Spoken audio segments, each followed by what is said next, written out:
to your normal discussion where we talk about the hard topics uncensored. This is not your normal discussion. This is not your normal discussion.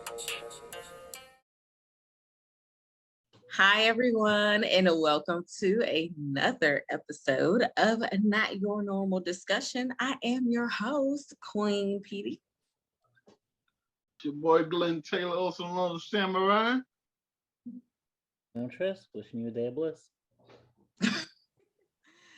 And today we have with us a very special guest, J. Alleyn Winchester, who is the author of Artemis of the Dodekatheon. Yeah. That was it. Awesome. So we were very lucky to get like an early release of his book. Like, this book is awesome. And tell our viewers more about the book. Oh, certainly. Well, Artemis of the Dodekatheon is the springboarding book that starts a series, which is the Dodekatheon saga. So Artemis of the Dodekatheon is actually the very first book in my series, the Dodekatheon saga. The Dodekatheon are actually the official name of the Olympian gods from Greek mythology. Their actual name was the Dodekatheon. So Artemis is one of the Divine 12, and the series will essentially be about a different book for each god. And this one just starts it. Ironically, this happened to be the first book I came up with, but later on in my research, I found out Artemis is the oldest of the second generation Olympians. So it actually made perfect sense for her to be the first book. I do have some prequels that I'm working on. One of them is on my Inkit profile, which is actually where I've had Artemis up for about 2 years. The first prequel, they're called the Dodeca Shorts, is the Apollon Curse. And these events all happen beforehand. So you're not going to get too many spoilers, but the world of Neo Gaia, as I call it, is really big, and I didn't want to overwhelm the books. So I went, let's do some short stories to try and encompass this big world that we're in. And I'm really glad to hear that you enjoyed the book, though. I did. I was like, oh, this is a good read here. So what really started like my interest in the book was like that prologue. It was wow. That was the first thing I wrote. Yeah, I mean that was interesting because I was like, what's happening here? So my question to you, why were they trying to sterilize her? Like, what is the significance in her not being able to, Artemis not being able to have children? So in the story of Dodekatheon, Artemis is half Greco, half human. And a previous king, Zeus III, had a problem with humans and Greco coming together. So any of the children that they had, he did not want them to have further children. So there was a law he passed that all the Xenoi, as they call them, were to be sterilized by the time they hit puberty so that they couldn't procreate. It is an awful law. The current Zeus is actually trying to override it, and the previous Zeus also tried to override it. So that's part of the plot, is that you have they're trying to overturn this law, but since an actual Zeus created it, it wasn't mandated by the other temples. So it's a lot more difficult for them to override as a decree from Olympus. Anybody else got a question? I was curious, especially I'll talk about what part really hooked me in, but with you mentioning that the Dodekatheon, I'm getting it wrong myself, but mentioning that there's going to be 12 series around the different gods, are we going to see like almost like you know how certain series, when they do like things from different people's perspectives, are we going to see like almost crossovers or like the reverse side of some of the things that are happening in the other series as it goes along? So Artemis is the springboard. Think of it as the inciting incident that kicks off this adventure. I don't know if you remember when David is mentioning, oh wait, there's 12 of you, right? Mm-hmm. And she says, yeah, we don't talk though. And he's like, well, what if you did? Yeah. So the next one, the next book that'll be coming up will revolve around them meeting another god. Okay. There's no particular order. I mean, obviously, for plot purposes, I have chosen for them to fall into place. But Yeah. as they're going through the story, they're going on their mission. Then you have Adam is going on his particular mission, trying to accomplish his goals. And then you'll have Zeus just trying to accomplish his goal. Delphi is trying to accomplish their goal. The Vatican comes into it at some point, and you'll have characters from there. All of these things are leading up to a single event. It's just how are these events going to lead to it? And as they go through the story, they're going to pick up people along the way.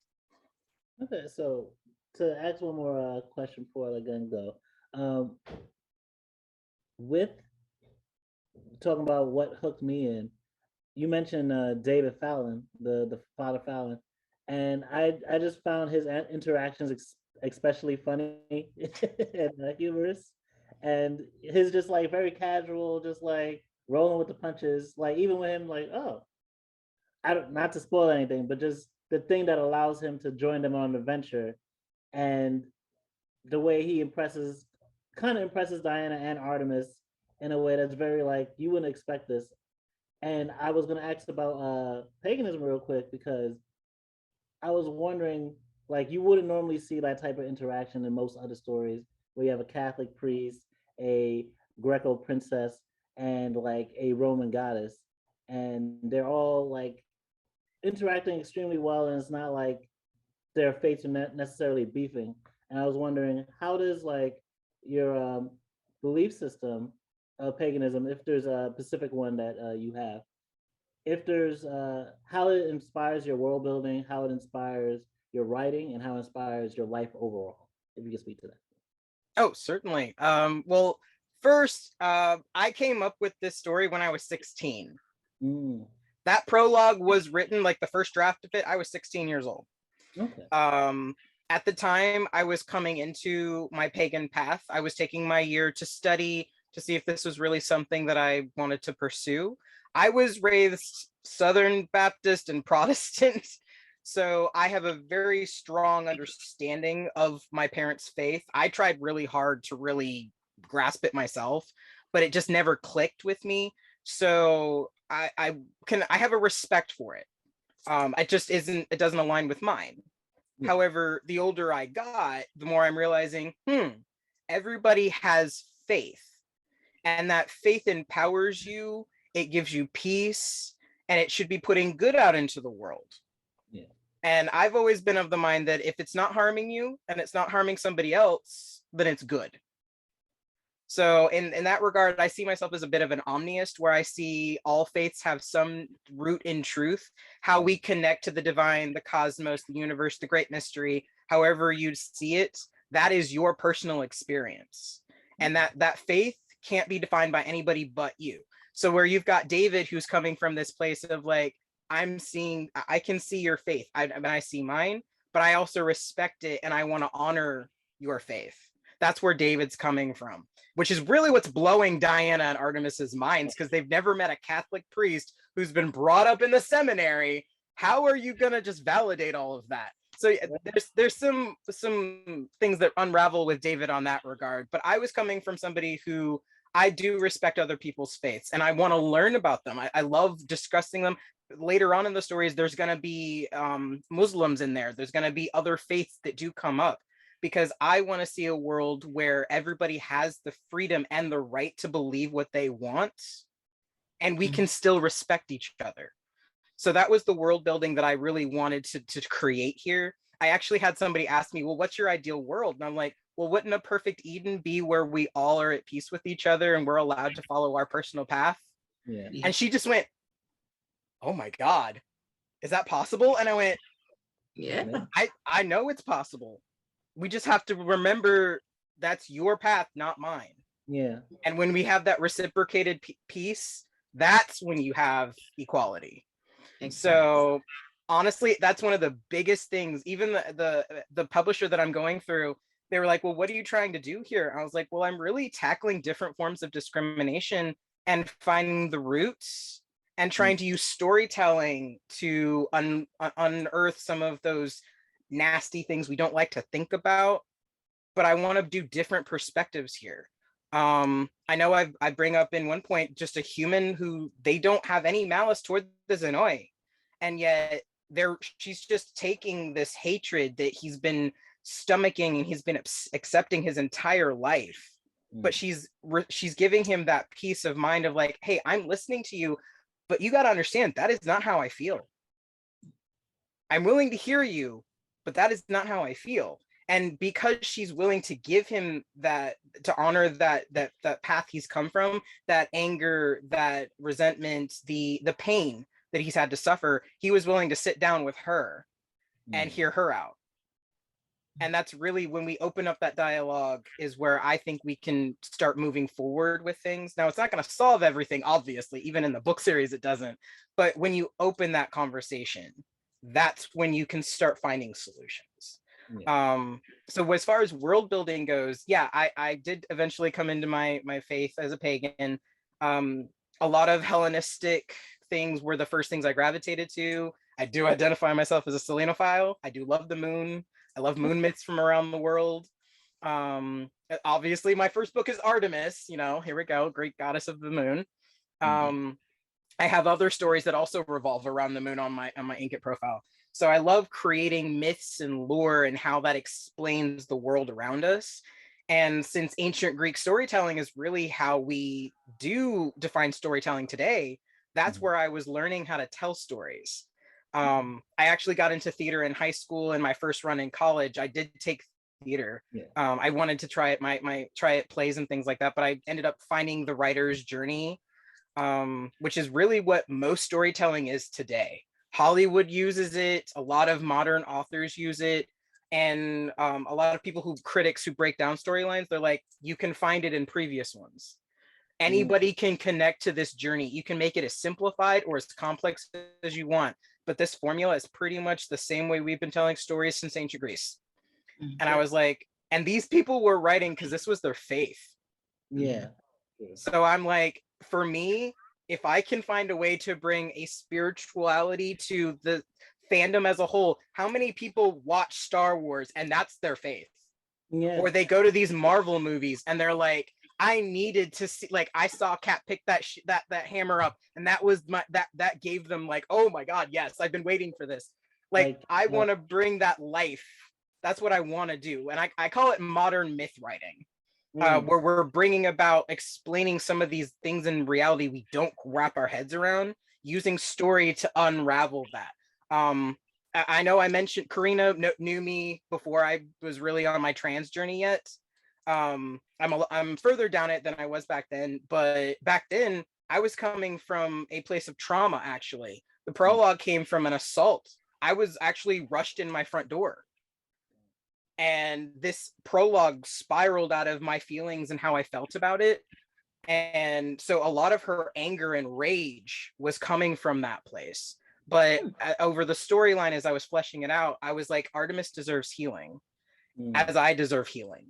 So I wanted, if somebody can read the story and they'll look at Artemis, like a man reading it and they go, wow, I've never been in this situation, but I felt this. Like it creates a sense of sympathy and empathy where you can see something from someone else's perspective and you can move forward. How can I help somebody in this situation? Or how can I be more sympathetic to somebody?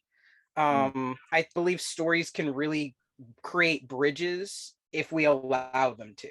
And that's where I think fantasy, yes, it's an escape, but it can also be another medium of connecting people that from completely different walks of life that I want to try and harness. Just ask one more question. I know this is last. Oh yeah, but we're ask right now. But I see the passion which you live and which you with which you write, and I was gonna bring up some of my props that, like, as someone who's like also been working on like stories that like kind of like have intersecting like almost like species or race creatures who like are very different or like set to compete against each other, but like might need to come together. Like I've literally like over the past month, I've been like taking different webinars and like combining them together to try and help me like write faster. Okay. And in the spirit of what George R.R. Martin asked Stephen King, how the hell do you write so fast? Me personally, I've been fleshing out my how to write since first grade because I was bored. I got bored with Jane chased the ball across the street. I told my mom, no, I can write a better story than this. Because my father, when I was little, I was that kid. I was lucky. My dad, whenever he was home, when he wasn't on a flight mission, he would read to us. He would play his guitar at night. We got tucked in bed together. That was our ritual at night. And he read from the Children's Book of Virtues, Aesop's Fables, and the Chronicles of Narnia. So I had an understanding of story just being read to, but as I got older, I started learning one, how does sentences relate to each other? How does dialogue work?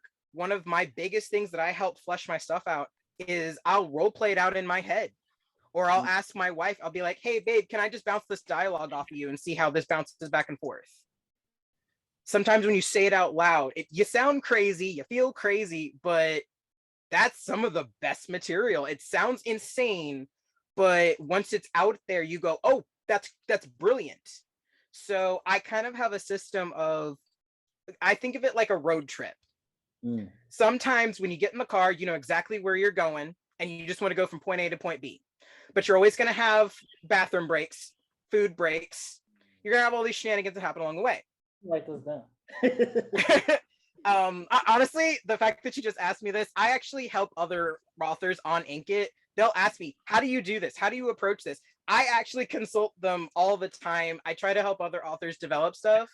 I'm actually trying to find a way to work that into like a skill that I can offer people for consultation and things like that. Because I've been studying fantasy and storytelling, epic story format telling, from anime, video games, television, movies, and books. So I'm really starting to try and make some content for YouTube actually, where I can approach this. I'll watch a lot of YouTube videos and take things from it to like help me, because like it's not so much that I have a whole world of things going on in my head, but it's a matter of, all right, how do I lay this out in a way that like everything is cohesive and everything builds? And oh yeah, planning. Sometimes people are better planning at the road trip. They want to know where everything's going. In the writing world, we call that a plotter. Yeah. And I am a plotter. So like I said, I was 16 when I came up with this. I'm turning 34 in April. This is over half my life that has gone into this book and others. So there's nothing wrong with taking your time to plan something out. And then there's the other people who are like, I'm just gonna get in the car and say where I go. Yeah, I just respect how you have written though, because like I like similarly, like in like 16, 15, I also like started, and the story was a completely different thing. Right. Like heaven and hell, someone with a weapon of God and everything like that, and trying to like transverse both sides. But then, like with Supernatural, with seeing certain games, I was like, I don't know if my story feels original enough. So I started to change it, started writing like almost like one shots for people, and it grew what my story was going to be. So there's been a lot of evolution of the story itself, but also so much that's changed that I've like felt like I've had to throw things out. Well, and that's all part of the writing process. That's what drafts are for. That's what developments. Sometimes you need to do a little bit more research so that you're comfortable with it too. One of the reasons I can crank stuff out is because I research. As a pagan, I love folklore. I love mythologies. So I'm reading stuff about this all the time. I actually have a Asian mythology story that dabbles in Asian mythos. It's also a love story. But I had to research these different types of lore in Asian cultures for it to work.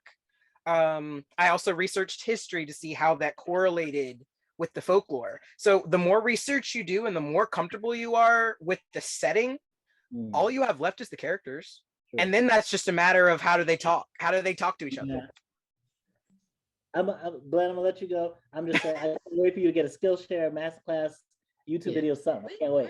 We'll come back to you, Tryst. Don't worry. We'll come back.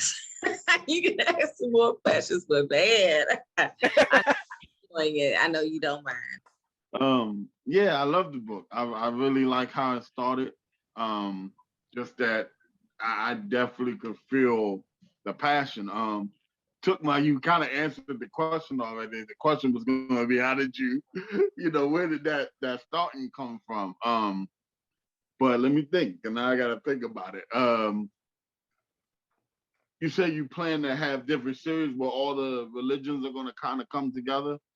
Oh yeah, there's going to be other people of other faiths are going to be involved. There's other parts of the world that get brought up. Essentially, backstory in here. This is more of a post-apocalyptic, like post-apocalyptic. The end of the world as they knew it already happened. There are huge bombings everywhere. This is the world that has come back and it's growing again. But it's not just here. There's places that are also recovering. There's things happening in other parts of the world. So there's other people with stories to tell, which is where I said Neo Gaia is huge. Yeah. And all of this will boil down to like, how do we recover from things that are not resolved yet?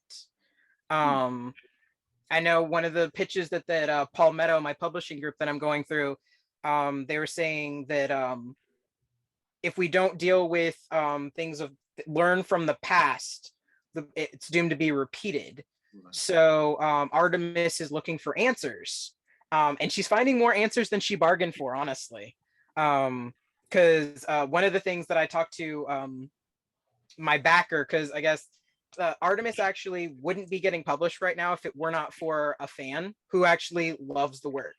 She's also pagan, but she likes that I'm coming from a pagan's author standpoint instead of just a drama aspect. I actually know these gods and I'm not just rehashing myth. I'm making a new one. So she was like, oh yeah, I'll fund it. And I went, are you serious? Oh yeah, she said, as long as you call your publisher, I'll put the cash in your hand right now. Once you tell me you've spoken to them and you got your quote, I'm putting cash in your hand. And she did. And honestly, if it weren't for that, the extra money, because I was like, I can't take all of this. And she's like, no, I have a feeling you're supposed to have it. And then ironically, about a week and a half later, my health was continuing to go down the tubes from my job. I developed hypertension last summer because I was working in a call center environment, and I'd already gone to the hospital like once already. And then in November, I went 2 days straight. So we were like, I'm getting worse and I'm about to go on a final warning. I can't do this. And then I checked how much money she gave me and I went, that's exactly 1 month's budget for me. And she's like, I told you were supposed to have it for a reason. Wow. So unwrapping that from that point, I was like, this book has really been about me either healing from something or me hoping that I can connect with somebody. Because Artemis struggles to talk to people. I was that really awkward teenager. It's really hard to be a writer when you've got like that maturity from your peers. So I'm hoping that I can connect with people in a way creatively that they'll understand an aspect of me in that regard. So that's another aspect of where this came from, is that these characters, I've met so many different people in my life that have inspired me. I just want people to see how much inspiration I've been given, and maybe I can inspire somebody in kind. I love that. I like that. I like that.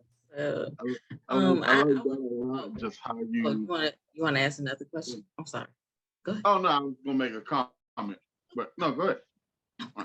I was gonna say I really admire that, because I'm a poetry artist, and just the way you explain that's really kind of how I think, that being able to really use your emotions and things that you've been through. And sometimes I have poems where it's kind of on the third person, because I can get so deeply understanding into what other people might be going through. And I can kind of tell their story, tell the whole aspect of how they're in the same situation. So yeah, it's just crazy. I love the way you go to put this stuff on paper. It's pretty inspiring. Well, thank you. I'm aiming to inspire, because that's one thing that I am saddened that I keep seeing a lot in movies and in fantasy lately. There's a lot of dark, which is fine, but there's not a lot of hope. There's not a lot of resolution. So people are watching this. And as a writer myself, I feel like we're doing a disservice to viewers and readers because yes, we are giving them this darkness, but we are not guiding them back out of it. I actually have a friend who to this day, I cannot play tabletop with him anymore because he loves the Joker, which means he loves that dark, dismal hopelessness with nothing. And I'm like, look, we're supposed to be having fun here. I get that you're enjoying the darkness, but are you okay? Right. Like when you yes, there's not always happily ever after. There's not always that happy ending, but there should be either a path ahead or at least a closing of some sort. It comes to a close, resolution of some sort. Returning with the elixir is actually one of the things that we call it in the writer's journey. You're supposed to be coming back with whatever it is that's supposed to bring resolution or bring something to a close. And a lot of fantasy doesn't have it. You just have these really broken characters that go nowhere. And while that has its place, you have to remember your viewer is also there. I've actually equated it back to the Neverending Story movie where you watch Sebastian reading this story and he's going through the story with the characters. The character doesn't know that, but Sebastian's literally being broken. He's crying. He sees the storms. Like that's what's happening to a reader. That's what's happening to a viewer. They're experiencing this with you. And if you just leave them that way, what is that doing to the reader? Yeah. So this is where I'm inspired by people who've overcome things. And I want readers and viewers to feel there's hope because we live in a world that there's not a lot of it. And I want to bring that back to fantasy because it's supposed to be a fun escape. These are adventures. We're supposed to be going somewhere. Like Frodo, yeah, he had to go to Mount Doom, but it was an adventure. Like I want people to feel that again. Yeah.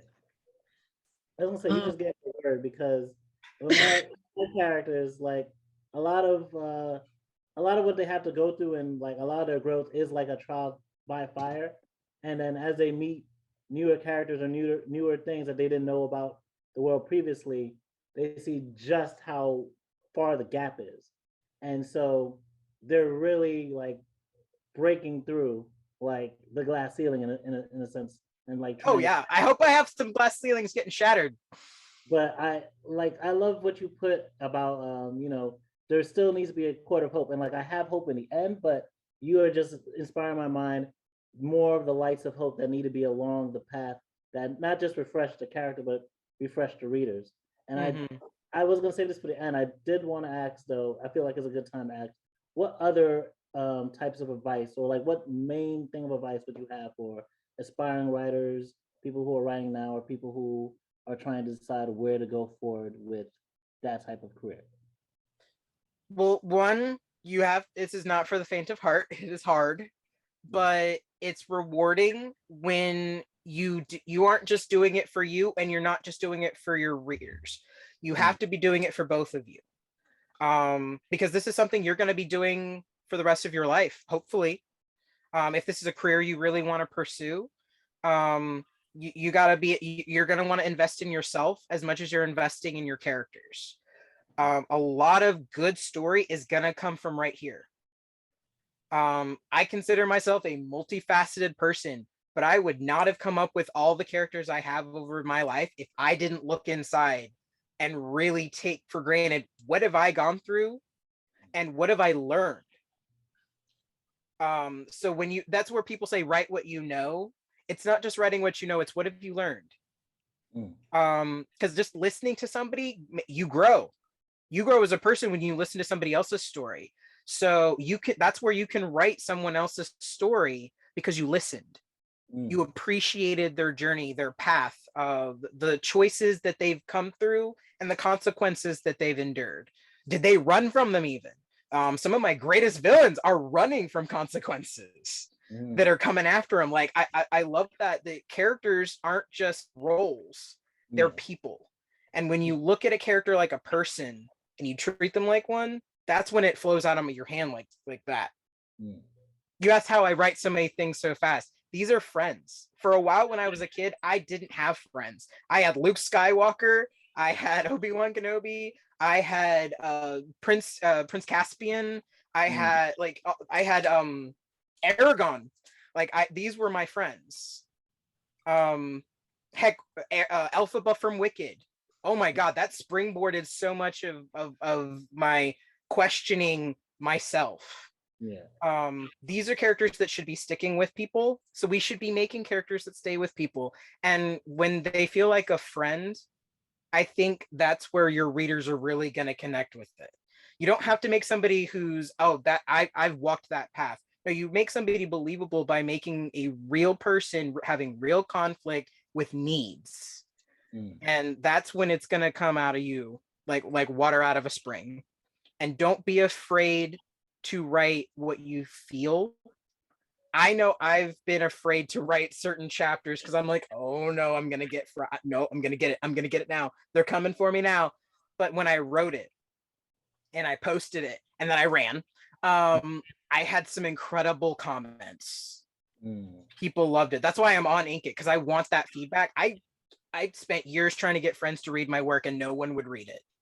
And then I go on Ink It and I'm get it. Yeah, it's international, but these are people that are like, wow, that's fascinating.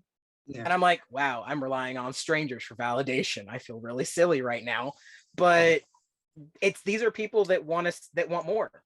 Yeah. So when you write honestly, the people will appreciate your honesty. Don't be afraid. Okay. Let's take our first break, you guys. All right. Yes. And we will come right back to more Artemis of the Dodekatheon. Yes. Yeah. All right, you guys.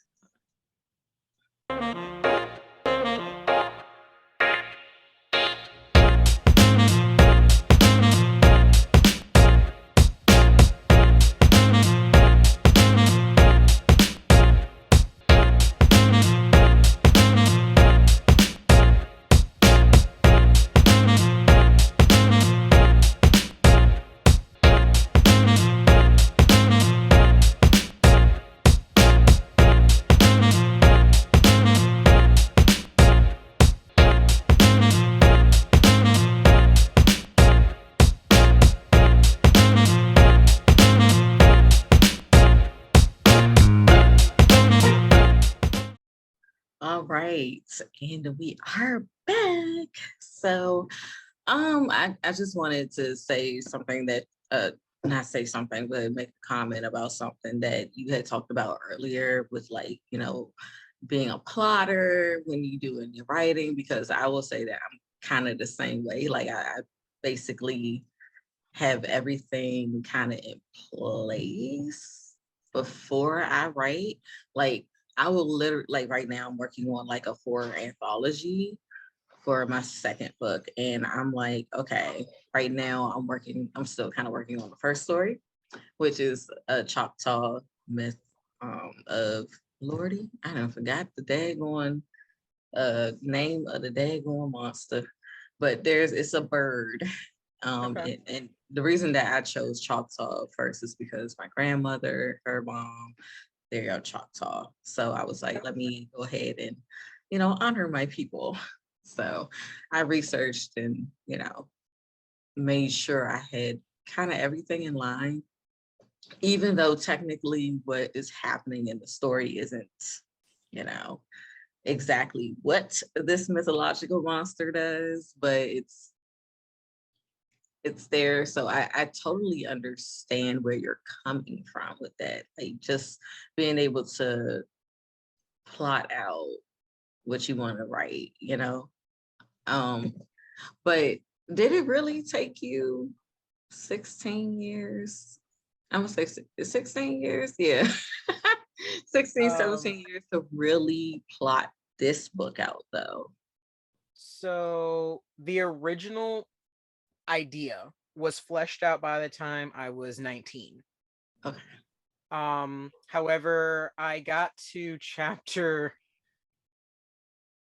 it would be about chapter 3 of the final draft where I hit a wall and I went, something doesn't click. So I had to step back and I went, if something's not clicking, that means I have to relook at something. Because originally, this was a far smaller scope of a battle. Then again, when you're 16, you know, you're not thinking too big. You haven't had enough world experience, or as one of the comedians my wife watches, you don't have a gut to listen to yet. So I had to step back, and it took me a while to really think about how people appreciate anti-heroes and villains. They shouldn't be just, like, playing with the mustache villains. They need to be fully fleshed out people with just as many desires. And once I finally did that, oh my God, I went, oh, now I can write 12 books.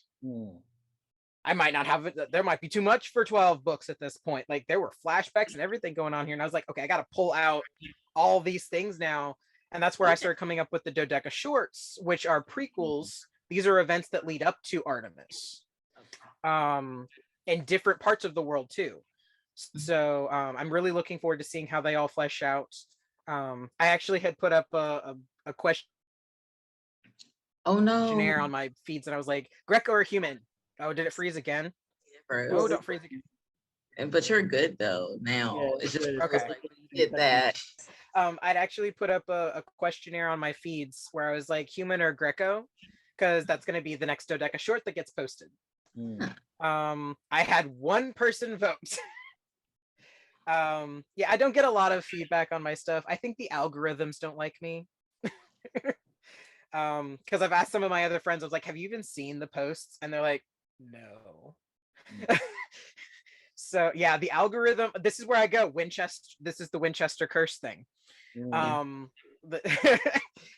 Sometimes I wonder if, like, it's just not circulating for some reason.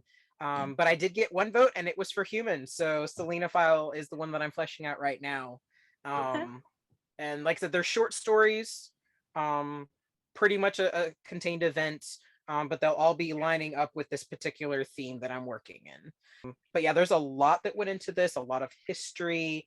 So yeah, plotting, I even had to do like a timeline breakdown of how things happened in order to really make sure the plot line flowed. Because these people are going to be reacting to these incidences. Like, some people will bring up an event and they'll be like, wait, what event? I'm like, well, you might not know, but they know. Yeah. And now you're going to want to know what I'm talking about. Actually, I had a friend who also did an alpha read, and he was like, wait, what book did I miss? How many world wars happened here? And I'm like, yeah, you got dropped here. This is where you are, but there's history here. Like with Artemis, where she was like, I don't want to tell you, David. I don't want to tell you. And he's like, but I need to know. I need to know so that I don't make a mistake and I'm insensitive to your pain. I need to know. And it was painful for him to learn it. But because he knew, now he had the enlightenment to go, wait, what if we tried this? All it took was somebody new. Sometimes you just need that fresh perspective. So yeah, plotting, oh, I love it. But the current plot line that we have today, I think I had fleshed out when I was about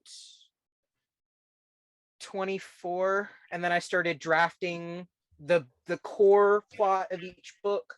I actually have it plot. Each book is already plotted out. I know which god is going to be along the way, and I have the core stuff going on, and I'll just figure out the rest of the rest stops as I go. So yeah, it did take me quite a bit, but it's been done. Artemis, I believe I finished about a year ago, like completion. It was completely ironed out for at least a year, maybe a year and a half on Inkit, because that's where I was posting it up. Because like I said, I wanted feedback. Okay, so yeah, I mean, that is awesome. I mean, you took the time, and it was well worth it. I will give you that. Definitely well worth it. Wait for you to be, trying to just get it exactly right. Oh yeah. And I wasn't just working on that either, because that was the third story I think I came up with. I came up with 3 when I was 16. That same year, there were 3 different epics that were born. One of them was Nature Call Saga, which three of those books are available on my Inkit that are done. I only have like one main book to finish. That one, like I said, the 3 books on that one, and then before that was Eclipse, which that's about as big as Dodeca, but it won't be as many books. But that was my very first one I ever did, and it was the first manuscript I finished. It's just been going through draft after draft after draft after draft. But yeah, those are all on Inkit, waiting on people to review and give feedback and things like that. The fan that I met, she was like, I like Artemis.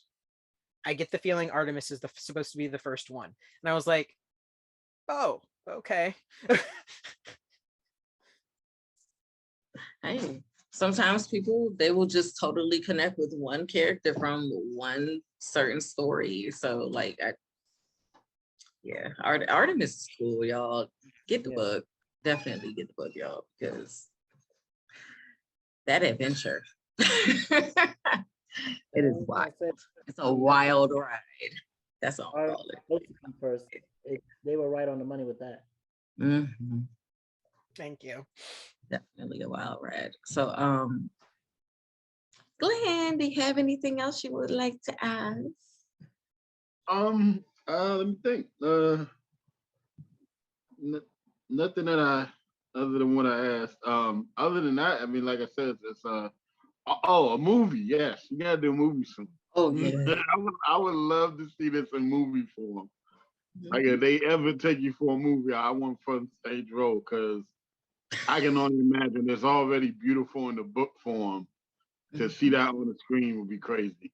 Yeah, definitely. I totally agree with that. Ironically, my bagger at the time worked for Sony. And she told her manager, and I mean PlayStation Sony. Okay. She pitched the idea to her manager, and he was like, "Is it copyrighted yet?" She's like, "He's working on it." He's like, "Yeah, let me know when it's copyrighted. 1, I want a book, and 2, video game maybe." Oh, It's a video and I was like, yeah. So it's out there, because they also agree that it's great visually, like it's visually appealing. So to not do something with it would be a shame.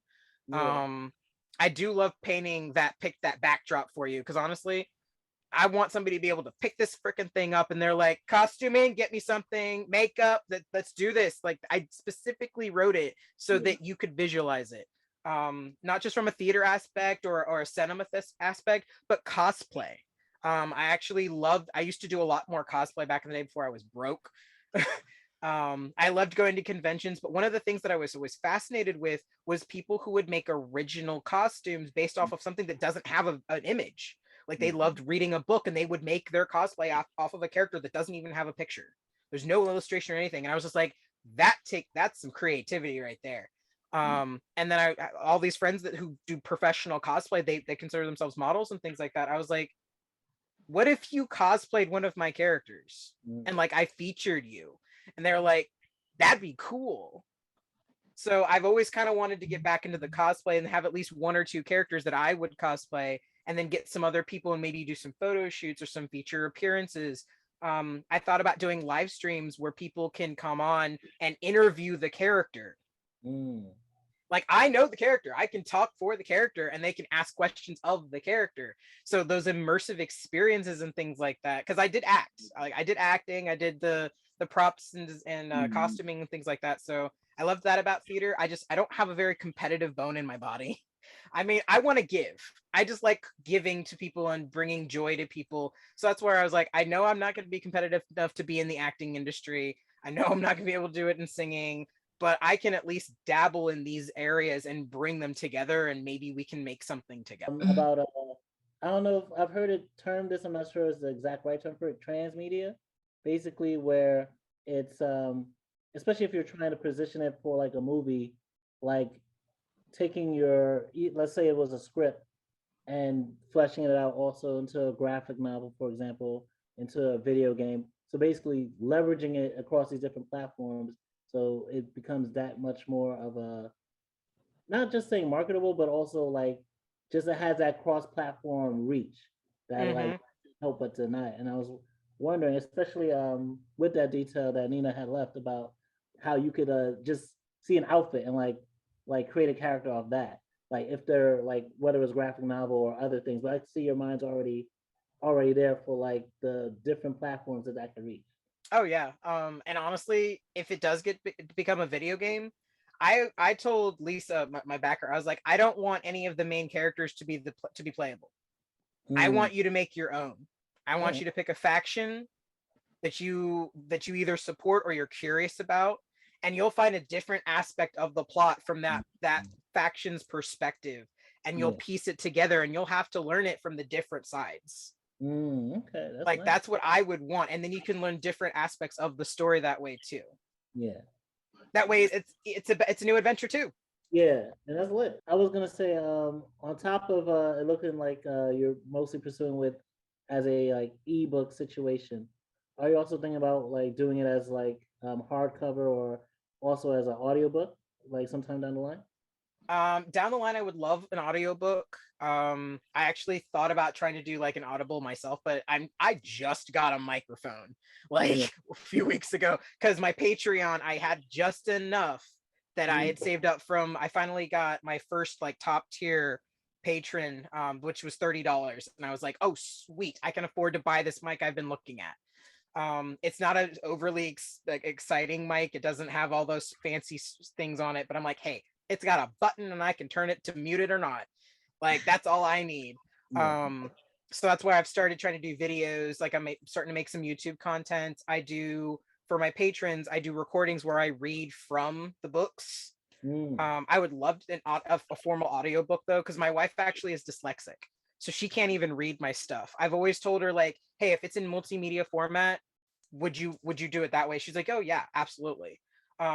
So, and I have other friends that they love how descriptive I can be, but they're just like, it's hard for them to stick to it for a while. But I've had some that they printed it out and they were like, okay, I'm gonna read it, okay, at a piece at a time, because I gotta know what happens. Yeah. And I greatly appreciate. I'm like, wow, I know how frustrating, because my sister was dyslexic. She chucked a book across a room because she was crying so bad at missing letters, missing whole words. Like I know how difficult that is. So to hear somebody tell me how that they have that struggle, but they had to know, is the biggest honor I can get as a writer. Like you struggle to read, but you want to read. Like I got somebody to read who might have hated reading. You kind of helped me with that like that's a big deal for me, because there's a magic to reading a book. There's magic in it. But honestly, as far as hard book, I did actually order in the package that I purchased. It is going to be ebook, but also I did order soft cover and a hardback version. So all of those are going to be part of the package that I'm getting. We're working on formatting right now. I have my friend who did the alpha read. He actually offered to go through the manuscript and do proofreading that I didn't catch. So once he does that, I'm going to do mine to add it to mine, and we're going to send it back. And hopefully by then they'll finalize it, and then I can get my master copy so that I can see what it's going to look like. And then they're going to set me up with my printer after that. So we're almost done. Almost. I'm really excited. Yes. So when do you expect for this book to actually be released? The goal has always been March. Okay. Formatting has taken a little bit longer than I would have hoped, but I'm still aiming sometime in March for printing access. Because it is going to be a print on demand, because I technically am an independent author. I just went through a publishing group, which is where you pay for services you specifically want. They don't tell you how to write your book. They just offer you, hey, would you like it to be edited? What type of editing would you like? I don't think I needed development editing. So I was like, hey, just copy editing. I know grammar is my weak point. And they were like, cool, if that's the only editing you need, that's all we're going to charge you for. And then I had different aspects that I wanted. There is forms where you could just get the whole package, but I just preferred to get specific aspects of it done. And then if there's anything that I ever want to add, there's always a second edition.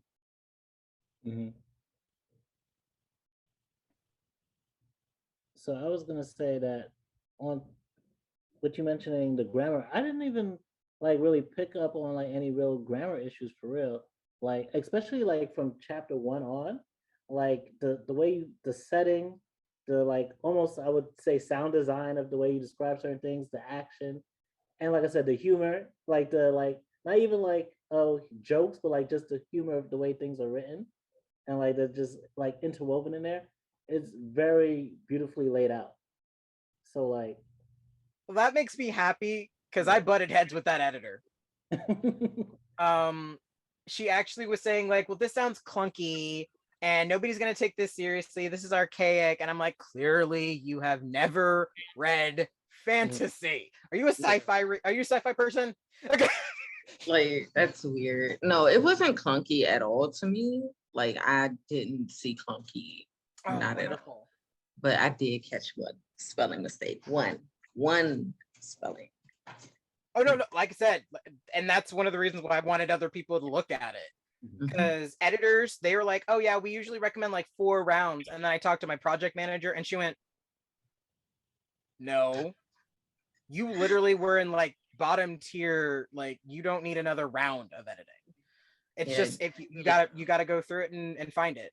So for the most part, she did help me clean up some stuff, but there were certain aspects I'm over here like, I'm pagan.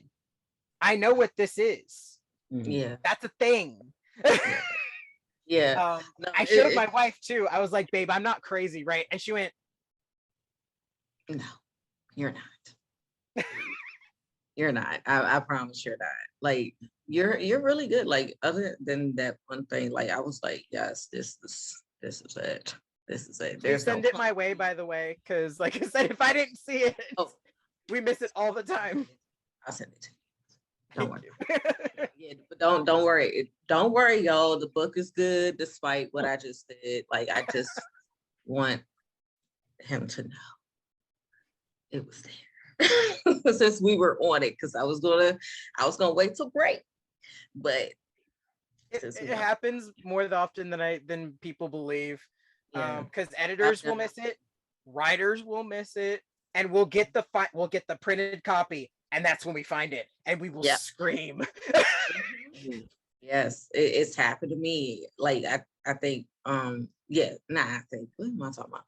When I was publishing my first book last year, like I was getting ready to publish, and I noticed there was a spelling mistake, and I was like,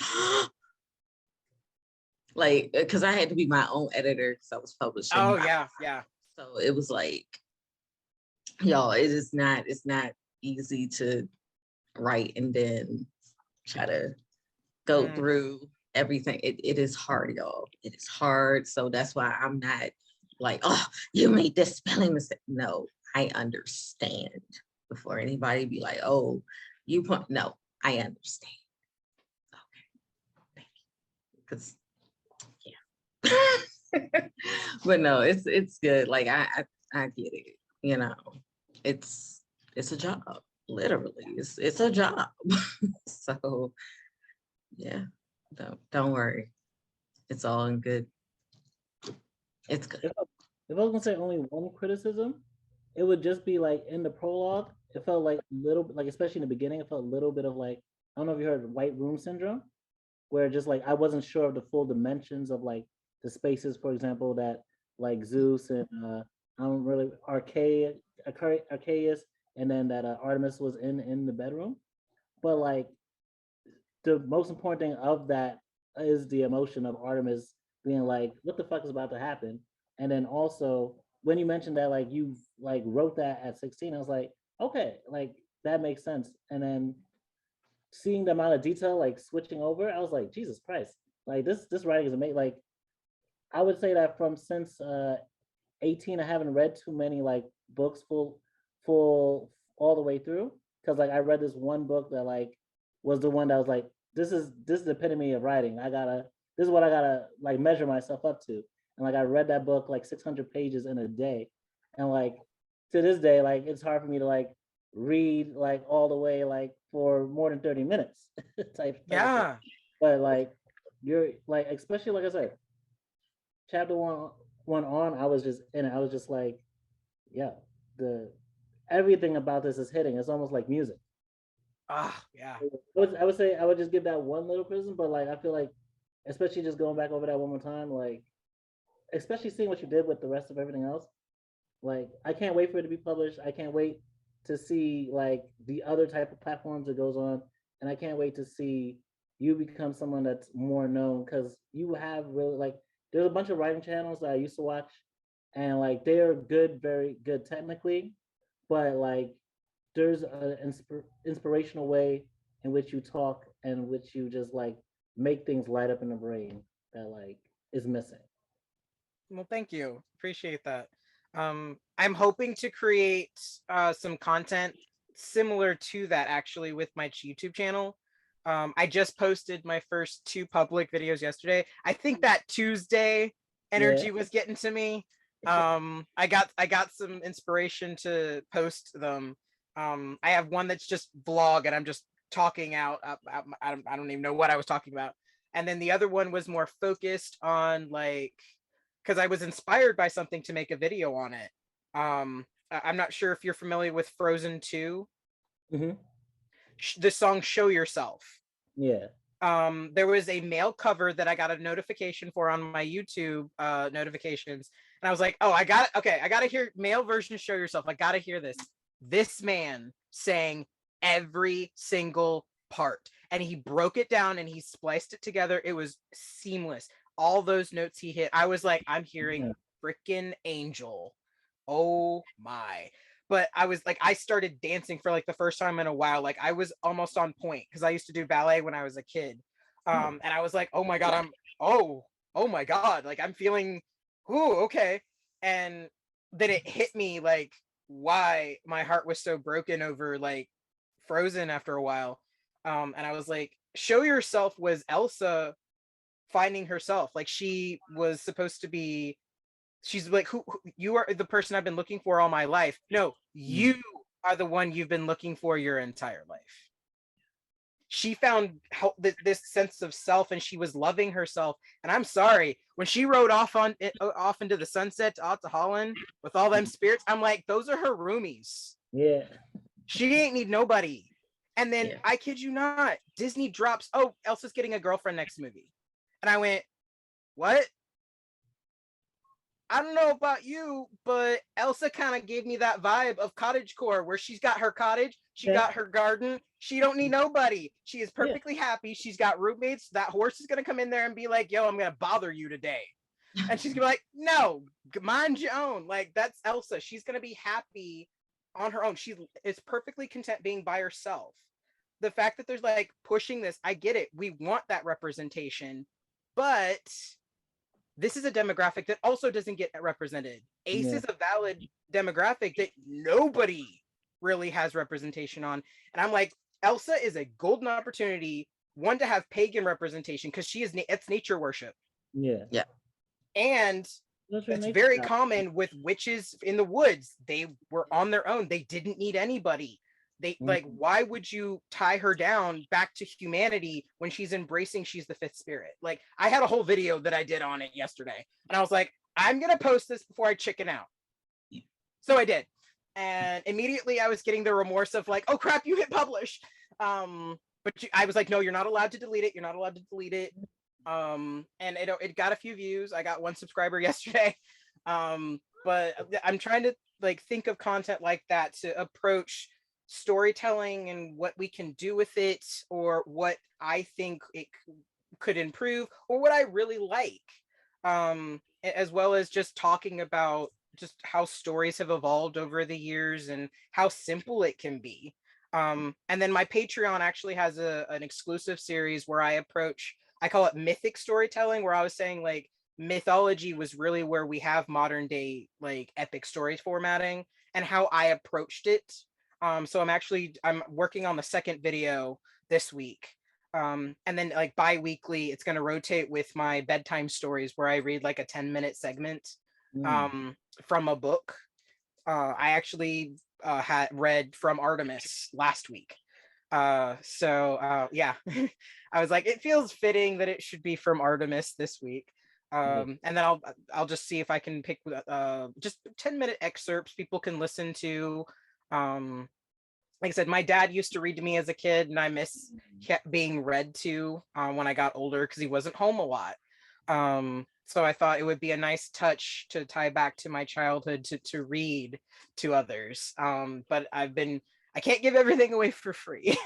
So I made them available to all patrons though. So bottom tier and up, everybody has access to it. And my first tier is only $5. So for $5, you would have access to those videos and those recordings. Awesome. So, Glenn, do you have any questions? Because I'm getting ready to wrap up for our second break. Do you have anything? Okay, Tryst, go ahead.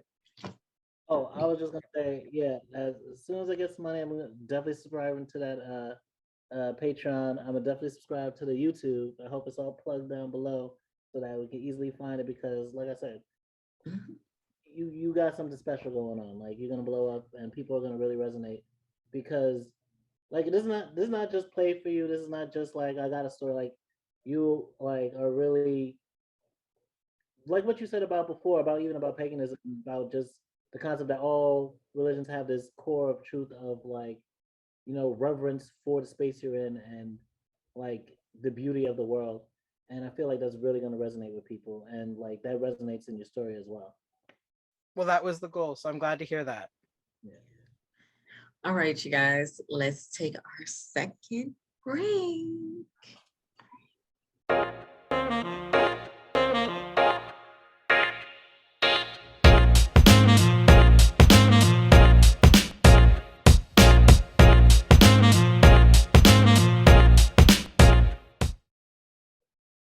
All right, you guys. So we are going to get into the nitty of the gritty of a topic that a lot of people are very on. Not me, but a lot of people. But I want to really get into transgender issues.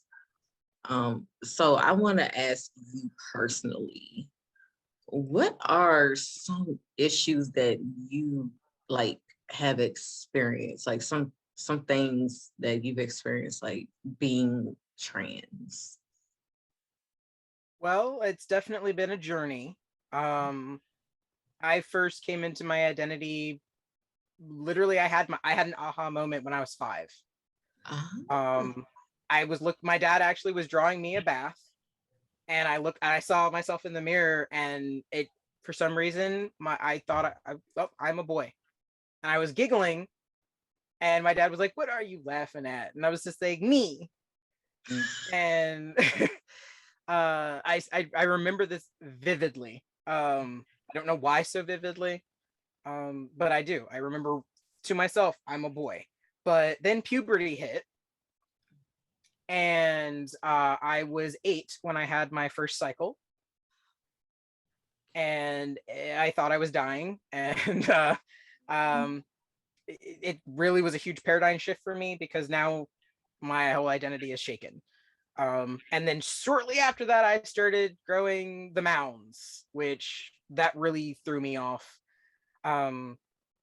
Because this was not aligning with who I saw myself as. And I matured very early. So here I am going to pick my sister up from school in elementary, and I went to a different private school. And so I'm dressed very nicely because I had to be in nice outfits. We didn't have uniforms, we had a dress code. So I'm walking in to go pick my sister up because my mom's in the car. She's like, "I'm not getting out. Go get your sister. I can't get her today." So I'm walking in there. I got called Mrs. Jones. Thanks. Like, I looked like, do I look old enough to be her mom? What? I'm in middle school. At one point for Father's Day, my dad's cousin and my dad and my mom and my sister, we all went after church. I got handed a wine list, and they told my uncle he had a very lovely wife. I was like, ooh. Oh yeah, but so yeah, I knew outwardly I did not look like a boy. And it took till I got to high school for me to finally, somebody to get in my face and be like, no, your identity is you. Who are you? Not who everybody keeps telling you you are. Because at that point I was just getting swept along because like nothing I thought I was lining up, or I didn't get that affirmation. So I get to private. I leave. My dad couldn't afford to keep us in private school anymore, so we finally go into public school. Before that, I was homeschooled, so I was extra isolated. But it also left plenty of room for me to research the encyclopedia on Greek mythology. That was fun. Yeah, that's how I found Greek mythology, was the encyclopedia. Yes, encyclopedias need to stay. They're so important. Yes, they do. But in high school, that's where I was told, like, hey, everybody deserves a nickname, and you don't like the nickname everybody keeps giving you. Because my birth name was Amanda, and bullies would try and make the joke at me, ha, a man, duh. Yeah. I nearly laid somebody out. Because I was like, you don't even know. God, I hate my name. So I finally, and Mandy, my dad used to call me Mandy because he would find songs for my sisters and I, and he would sing "Oh Mandy" to me, which I thought was endearing, but I'm still staring at him like, okay. And then in therapy, when I was in physical therapy at one point, the therapist was like, well, if you don't like "Oh Mandy," there's always Miss Amanda Jones. And I went, that's a song? And he went, yeah, Aerosmith. And I went, I need to change my name. Oh, Lord. So I get to high school and I get my first nickname. They started calling me Jade because I was big into Star Wars and my favorite character was Mara Jade. So they went either Mara or Jade. And I was like, well, I don't want to be known as bitter. So let's go with Jade. And they're like, yeah, you're going to be a Hardy Stone. And I was like, cool. And from then on, nobody was calling me by Amanda, which was great because at that point, it became like a source of dysphoria. Like I didn't even know who that person was. And it wasn't until I went to this party, ironically after Artemis and all those stories had come together, there's this weekend-long birthday party that my friends were throwing because they're twins and they were celebrating their birthday. So they just had all their friends come over for the weekend. There were boys there. Like it was a co-ed sleepover. Everybody was coming over to just hang. Oh yeah, it was a huge shindig. Their parents literally were like, cool, whatever. But we were also those kids who we would rather play Mario Kart and like, yeah, we were those kids in high school. Ironically, this girl walks in the door and sees me by myself because I had just gotten out of a god-awful breakup. And I had literally told my friend Brittany I was at the party with, and I was like, I'm done with this dating game, I'm over it. And she's like, well then be done. It's fine, you don't have to chase skirt, you ain't gotta chase boys. If somebody wants you, they'll come to you. And I was like, fair assessment coming from somebody younger than me. So they sent me up to one of the bedrooms like, hey, you like writing, just go upstairs, do some writing, you'll feel better. And that's where everybody was leaving their bags and things like that to go down and to the party and things like that. Up comes this girl that I had known kind of vaguely, and she walks in the door and goes, oh, why are you sitting up here all by yourself? Because she was bringing her bag in, and I swear I felt that vibration, and I looked up, and that was my future wife. I knew I had to get to know this girl like more than just acquaintances. We spent the whole night talking about Fruits Basket, the anime. My favorite character is Shigure because he's the writer, and she was like, oh well, I love Ayame and Hitori. So like another friend of us, we all decided we were all going to pretend that we were the Momodachi trio. And one was Ayame, and she literally tied us together with her trip pant belts and was like, yes, we're just gonna go everywhere around today. And I was like, cool, whatever, I'm drugged along for this because I'm Shigure. But yeah, we hung out all night talking and just hanging out, and I was myself. Come to find out a month later, she thought I was cis male.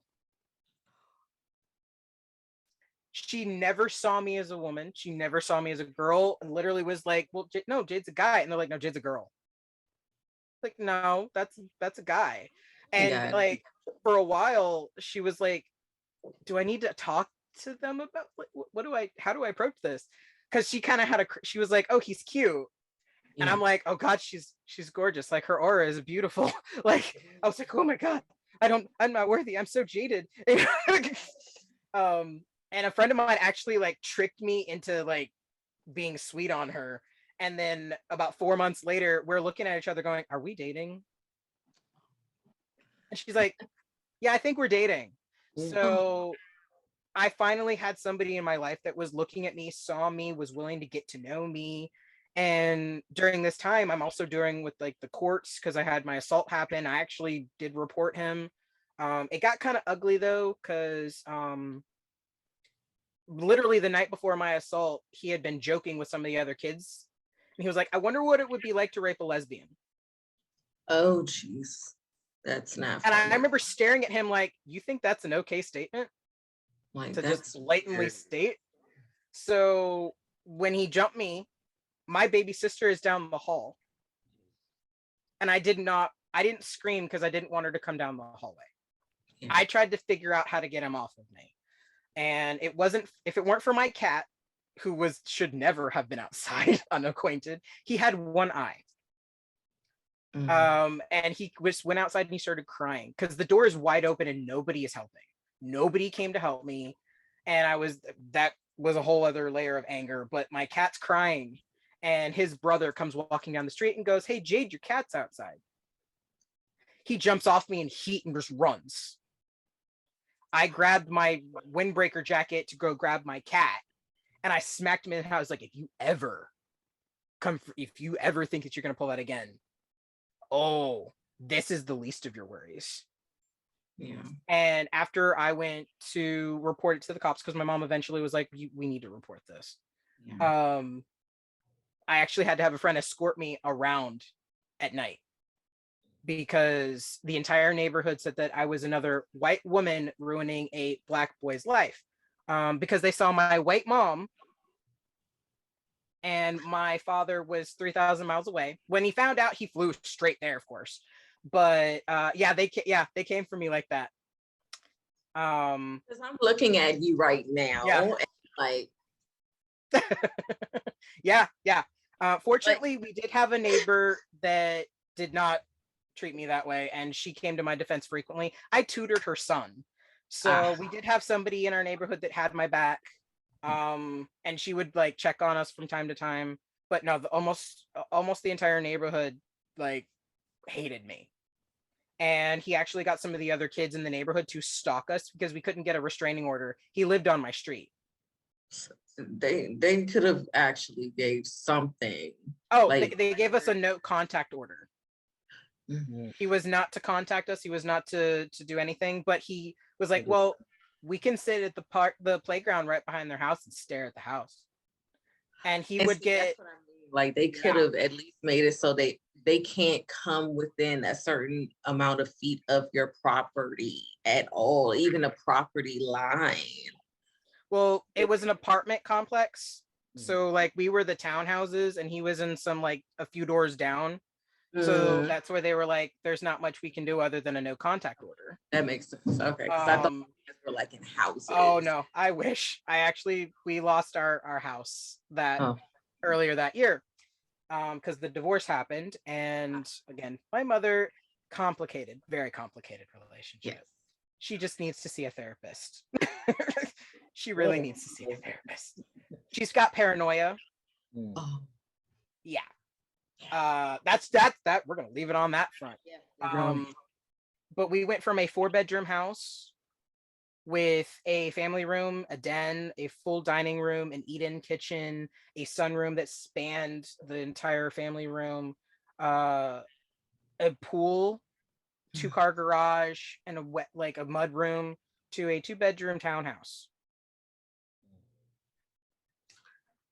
Yeah, I knew what it was like to have a house and then lose it, especially when you were military and that was supposed to be your final house, and then you lost it. So yeah, I had a lot of uprooting. So finally having my girlfriend at the time, I was able to be me for the first time. And I found my voice and I thought, you know, I'm going to be a guy. Once I hit 18, I'm going to be on my own. I'm going to move out. I'm going to just start my transition and be cool. Unfortunately, that did not happen because when I turned 18, my mother went extra crazy and started charging me to live there, even though I was still a senior in high school, because I had a job and she didn't. So yeah, she was living off of alimony that she wasn't even supposed to have. My dad was like, you just have my kids and I want to make sure they're provided for. So I moved out with my dad for a year in California, which I quickly realized I probably don't belong here because I'm a Southern boy at heart. I was born in Texas and Roy Rogers was my role model as a kid. And he was like honest, like sweet cowboy. My mom liked the Duke, and I'm over here like, but Roy's always nice to Dale. He's respectful. He actually follows the code. Like, I wanted to be a cowboy as a kid. My dad actually even said that when I finally came out to him. He's like, oh, you always said cowboy. Yeah. You said cowboy. That's adorable. But when you go to Southern California and the women were starting to hear, oh, wow, you're a guy and you believe in misogyny, you know, like you're not like you're not jumping on everything, you sound like a sweet guy and like I kind of like you. And I'm like, what? I just have a girlfriend that I like and I want to be with her and I plan on marrying her. And like, what? Yeah. I actually had somebody tell me, oh no, fidelity's for heteros, you'll be sleeping with me by the end of the semester. And I went, I don't feel safe. So I was like, I need to go home. And when you think going back to Virginia is safer than being in Southern California, what is that telling you? That tells a lot. A lot. So I just realized for me, my lifestyle, I needed something slower. So I came back to Virginia and I needed a job. So I had dropped out of college and I needed a job. My fiance at the time, because I proposed to her on her graduation day.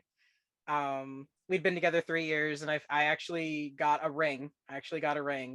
And snuck out after she walked across the stage. And I met her at the end when she came out and I was like, and I took her hand and I was like, run with me. And she's like, where are we going? And I come around the corner so that nobody would see us when they came around. And I was like, you started running with me 3 years ago. I want to keep going with you if you want to take this adventure with me. And she started crying and she was like, yes, give me that ring. She was happy. Like, honestly, I told her, I was like, I did not intend to propose to you like the Doctor, but that felt like the Ninth Doctor to me. Oh. And she was like, yeah, it did. But it seems fun. Shoot. Oh, yeah. Editor. I'm playing. I'm sorry. No, it's good. Just looking like shit. No. Yeah. Word, really? Editor. Hint. Reference.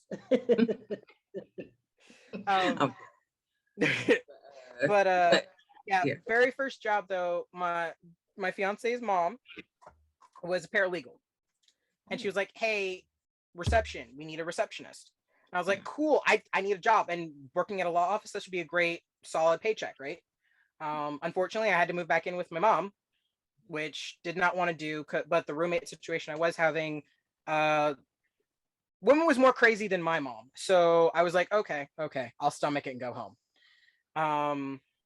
And here I am going to this firm and their dress code is, professional. And I'm like, okay, so what am I supposed to wear? So I ended up wearing kind of like neutral stuff, like turtlenecks and pants. I'm just trying to find a nice medium here.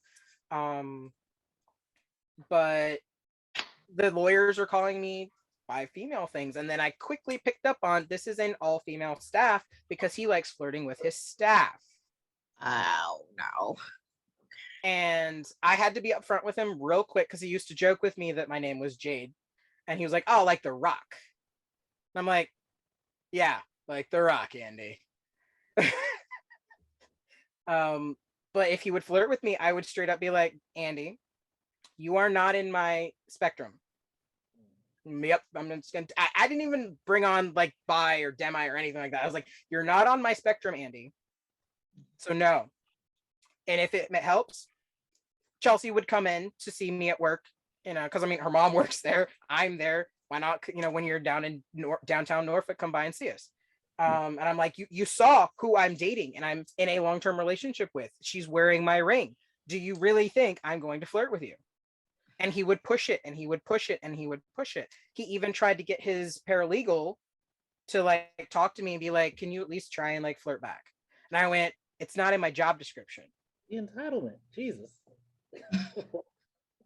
Oh yeah, she was so uncomfortable by the things he would ask her to say. But eventually, after about 4.5 years, I was fed up with it because I was that last year I was like, nah, I'm wearing men's shoes to work. I'm wearing more masculine pants. I even started wearing button-up shirts with my own ties. And he started picking up on it. And then finally his paralegal was like, so could you wear like makeup? And I'm like, no. One, that was never in the job description. Two, that's never been told to me that I'm required to do that. And three, why? She was like, he asked. And I was like, of course he did. I'm sorry. This is just, it's wild. It's wild. Yeah. And then of course, because I'm being more open and honest about it, I even got my gender marker changed on my license because I intended to proceed. I don't know, maybe because his wife was in like accounts and she could see everything that's being paid for, and she sees my new paperwork. My name was officially changed. I'm submitting all this paperwork for insurance purposes, and then I come into work one day and Christy pulls me and she's like, "Can we talk?" And I was fired. Their official statement was, I was caught not doing work. What were you caught doing? Well, I was on my computer looking for another job, honestly. Oh, but I also was like, I was a part of like online role playing and things like that. So of course you see on my email, these are in there. And another paralegal had ratted me out previously. So if they saw me not on like Word or Outlook or like Excel or something like that, Andy was looking for it. Yeah. And just to tell you how much of a jerk he was, he once came up to the desk and he was like, so if you had to pick between filing and reception, which would you do? And I'm like, honestly, reception is a lot. I don't mind doing it though. I'll answer the phone. I'll take care of the mail, the people coming in, the payments. I don't mind that. Filing though, that's a full-time too. You need 2 people doing this. He's like, well, which would you prefer to do? And I'm like, well, for the pay that you're giving me, reception. And he was like, why do you say that? And I was like, because I owe taxes every freaking year. He's like, you don't make enough money to owe taxes. And his wife punched him. Yeah. And said, you can't say that. Yeah. And I was like, you married him. Yeah. Right. But yeah, after I was fired, my mother-in-law happened to be walking by, and she overheard him joking with the partners at the firm about how no man was ever going to sit at that desk, and he was glad he got rid of him. And his partner went, wait, what? And he basically told his partner, no, we got rid of the tranny. Needless to say, the other 2 lawyers don't work with him anymore. But because I did not want to get my mother-in-law in trouble, I did not want to jeopardize her job, I never pushed anything. Because honestly, I was trying to leave. Yeah. But I did get cheated out of my unemployment because they claimed it was misconduct. Even though they didn't have a code of conduct. But lawyers are lawyers. They'll find a loophole. They just didn't want to pay you. Exactly. But after that, it was a matter of just trying to assert that I am a guy in a workplace. Again, I've been told by men, you're a beautiful woman, you need to get over it. God. Now, mind you, I've had you're seeing me as I am now. I used to have hair past my shoulder blades because I liked having hair. Yeah. I thought hair was actually like gender neutral. Anybody should be able to have hair. It just got to be too much because I have carpal tunnel and arthritis in my hands. So straightening that on top of trying to comb all of that, it's just easier to keep it short. Also, if I'm wearing like slimmer clothes, I have curves. Thank God for binders when I finally started getting those. I was like, oh, thank God, I can get rid of some of them. But yeah, I would have guys hit on me all the time at work. They hurt. They do. You can't wear them for too long. You need to take breaks. Usually they recommend not wearing it longer than 8 hours. But the bigger you are up top, the less time you should really be in it. But I have gotten to a point in my life where I kind of almost live in it if I'm going out. Or if I'm going to be on camera. Because being on testosterone, I actually went from being like a CD to a D. Because I gained. And I was like, oh, I hate it. But top surgery is the next goal for us. But I have struggled to just be accepted in the workplace as a guy.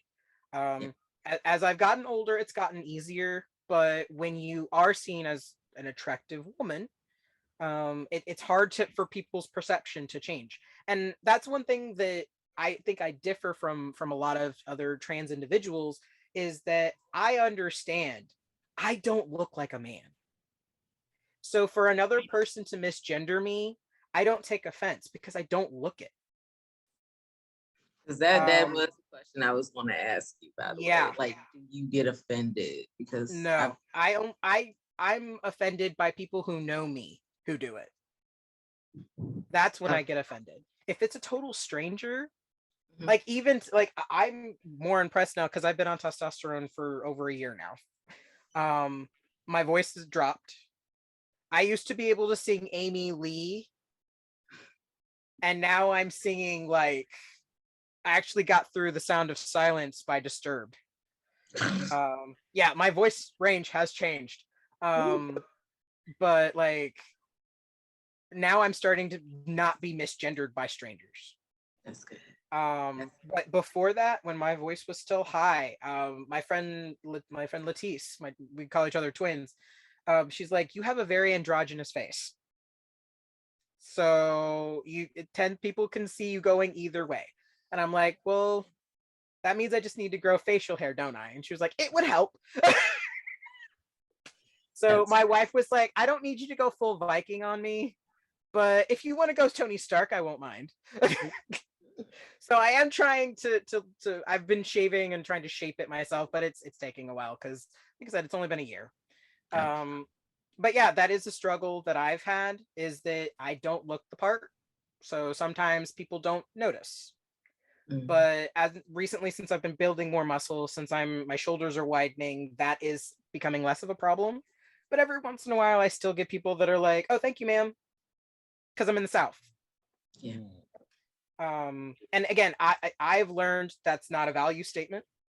That's ingrained in us, it's sir and ma'am and things like that. That's just part of being in the South. I'm originally from Texas. My godmother had a horse ranch in Ty, Texas, and so I'm very familiar with the yes ma'ams and the yes sirs and all of that. But when it comes from people who know, that's when it hurts. Yeah, because I had a situation where like I had just met somebody, and it was like I was told that this person wanted to be called he and him, but I knew that person I had seen that person when they were a female. And then the next time I see you, it was like my brain didn't register. So I said girl. Cause I was joking around and I was like, girl, stop. And I was like, my apologies. I instantly apologized, but that person hates me to this day, hates me, and basically badmouthed me to the person I was dating. And it was just, just was like, I don't like her. And it was bad. It was bad. So like when I hear you say that it doesn't offend you, I'm like, that's good. Because it's more people need to be like that, because not everybody's brain is going to register it, you know? Oh yeah. Well, Yeah. again, this is where I think part of my spirituality has helped.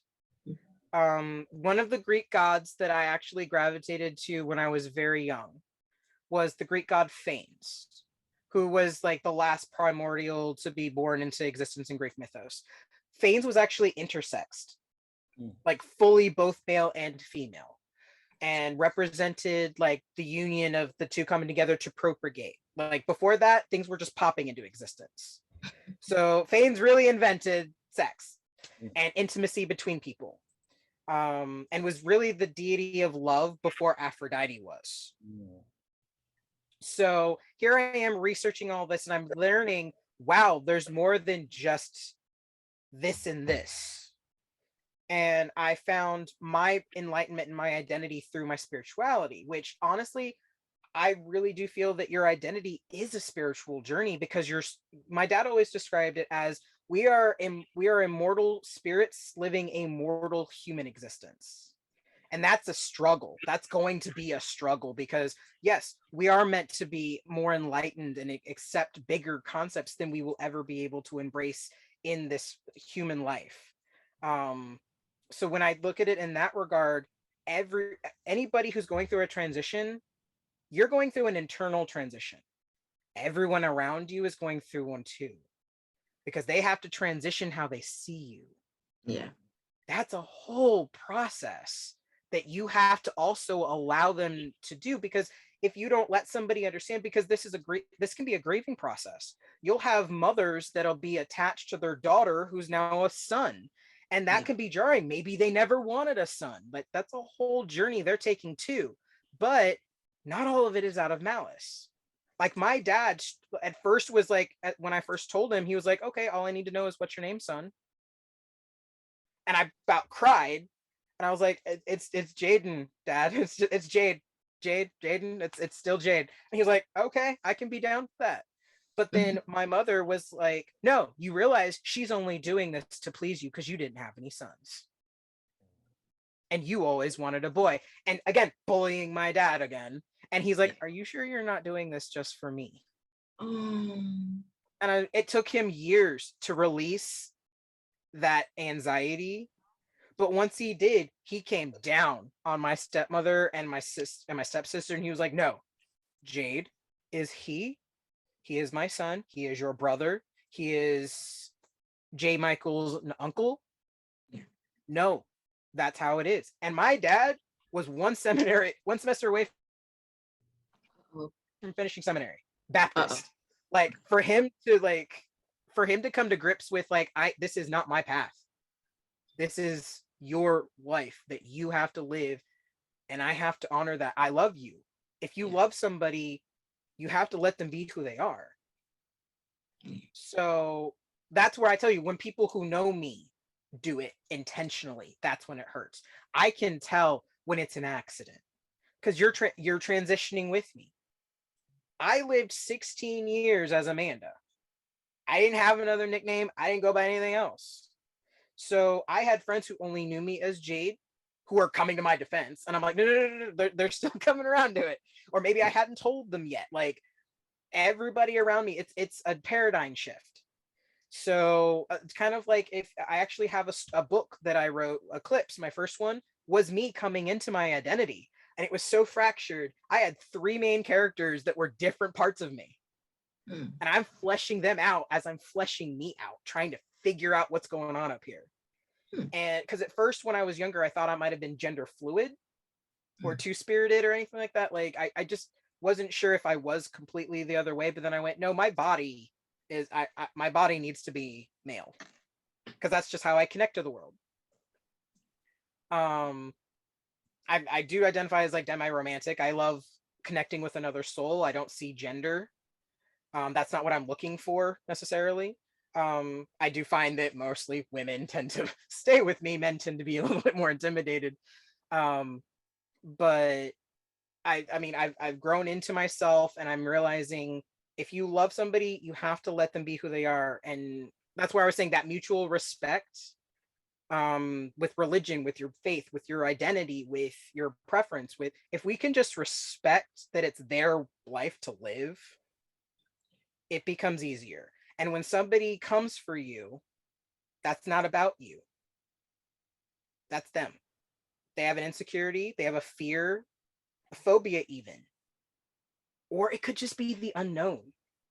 And sometimes, like for my wife, she actually, like, she was accustomed to the idea of going from female to male or from male to female, but the in-betweens, that androgyny state, that the non-binary area, that didn't click with her for quite some time. So like I said, even she had to do some growing, but that's all a part of human existence. And the older we get, the more we learn. And as long as we're willing to continue to learn, we can still grow, we can still progress, we can still move forward. It's when you don't want to grow, you don't want to listen, you don't want to change. You're afraid of that change. You're afraid to let go of what you know or challenge what you know. That's where a lot of that hostility comes in. So that's been my experience, and honestly, I advocate for it, because it not just from a trans standpoint, but from gender, because there's more than just male and female are sex chromosomes that denote how you make babies. Gender is a completely different thing. Your sexual preference is a completely different thing. And it's a beautiful thing that everybody should explore so they can be whole themselves. And I love exploring that. I love helping people through that. I have a lot of like younger people that my wife and I have kind of like fostered so they can learn to adult. And we've helped them come into that. We're like, hey, you'll be fleshing your identity out your whole life. It's okay. Don't be afraid of it. Let it happen, because it can be fun. And it should be. Like, it's that fear that we should be standing up against. Like when people are coming for people out of fear or anger, even, because I've met people that are angry. They're like, oh, you can't be bi. I'm like, why? And they're like, because it's a sin or it's wrong. And I'm like, why is it? Is this because, do you have some personal connection to this? Because I can hear it. I can hear it. Oh, and no. I actually have a friend who can't, like, her boss used to be bi, but she associates it to her drunken, like, foolishness before she came to God. And it's there it is. It's that anger toward themselves. It's not about you. It's about them. So that's an internal dialogue. And I like to advocate and help where I can. Oh, sorry, did it freeze again? But like, I like to advocate and help build those bridges. And again, that's where I want to use fantasy as my medium.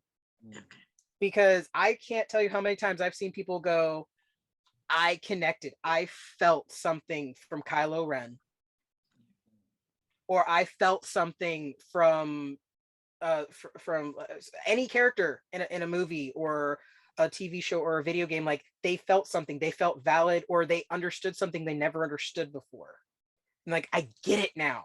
I'm like, yeah, because it played out in front of you. Like, again, I was raised in the Baptist faith, but I remember, blessed are you who saw and understand, but there are those out in the world that will never see it and yet still believe.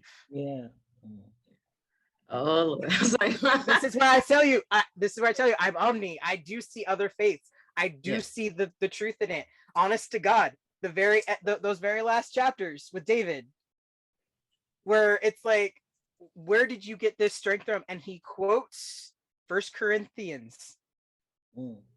He lives by the love chapter. That is his truth. That is where he reaches out to everybody who needs him, anyone who is brought to him. It doesn't matter what your background is, where you came from, where you're going. You're here in this moment right now. We've met here for a reason. Yeah. So I'm sorry. Yeah. No. Let's take a quick break, and we are going to come back with more questions about transgender issues. Well, I'll let you guys ask the questions this time. Okay. You're fine. All right, Let's take. Okay, hold on.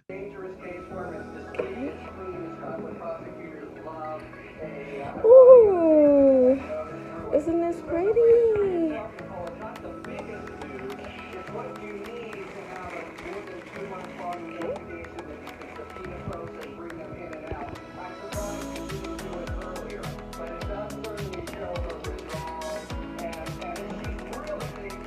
Okay. I guess they put rocks in there.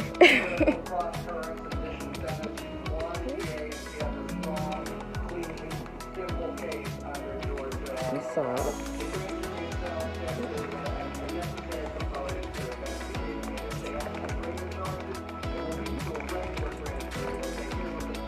You like, you want the candy. I'm here for it. I'm here for it. Yes.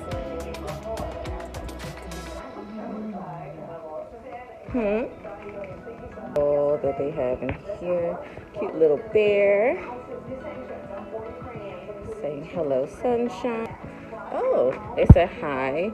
We hope you enjoy your box this month. Have a great day. Yay! Your favorite lotion too. You want to open it? It's a little mesh one.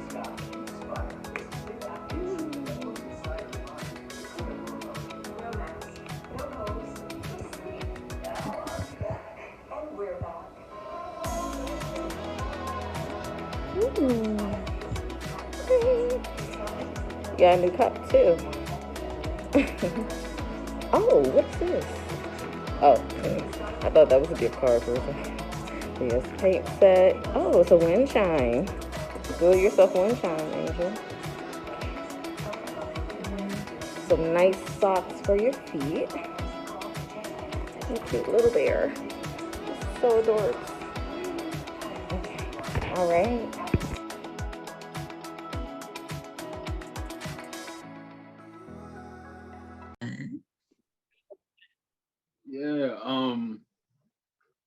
Yeah, listening to your story is very inspirational.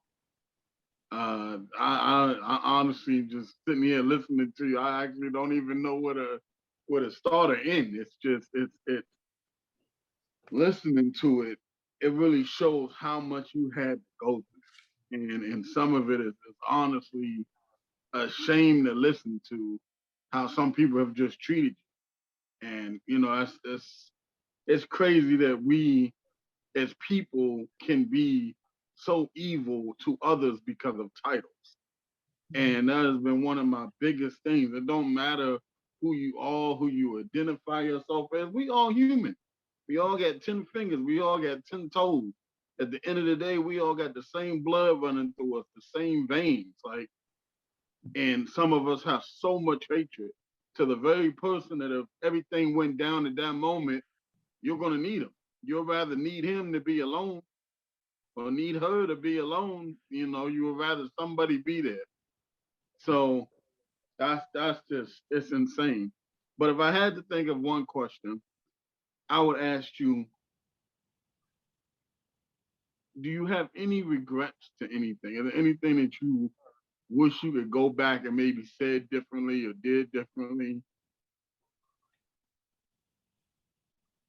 I mean, I think we all have those regrets. I know a lot of those regrets shaped who I am today. If I hadn't made some of those mistakes, I wouldn't have learned the lessons I know now. If I could change anything, I think what I would have done is been more honest sooner. I allowed fear to quiet me for too long. And seeing how my honesty has actually opened up more dialogue that created more understanding. I actually had a supervisor who, she was very honest with me.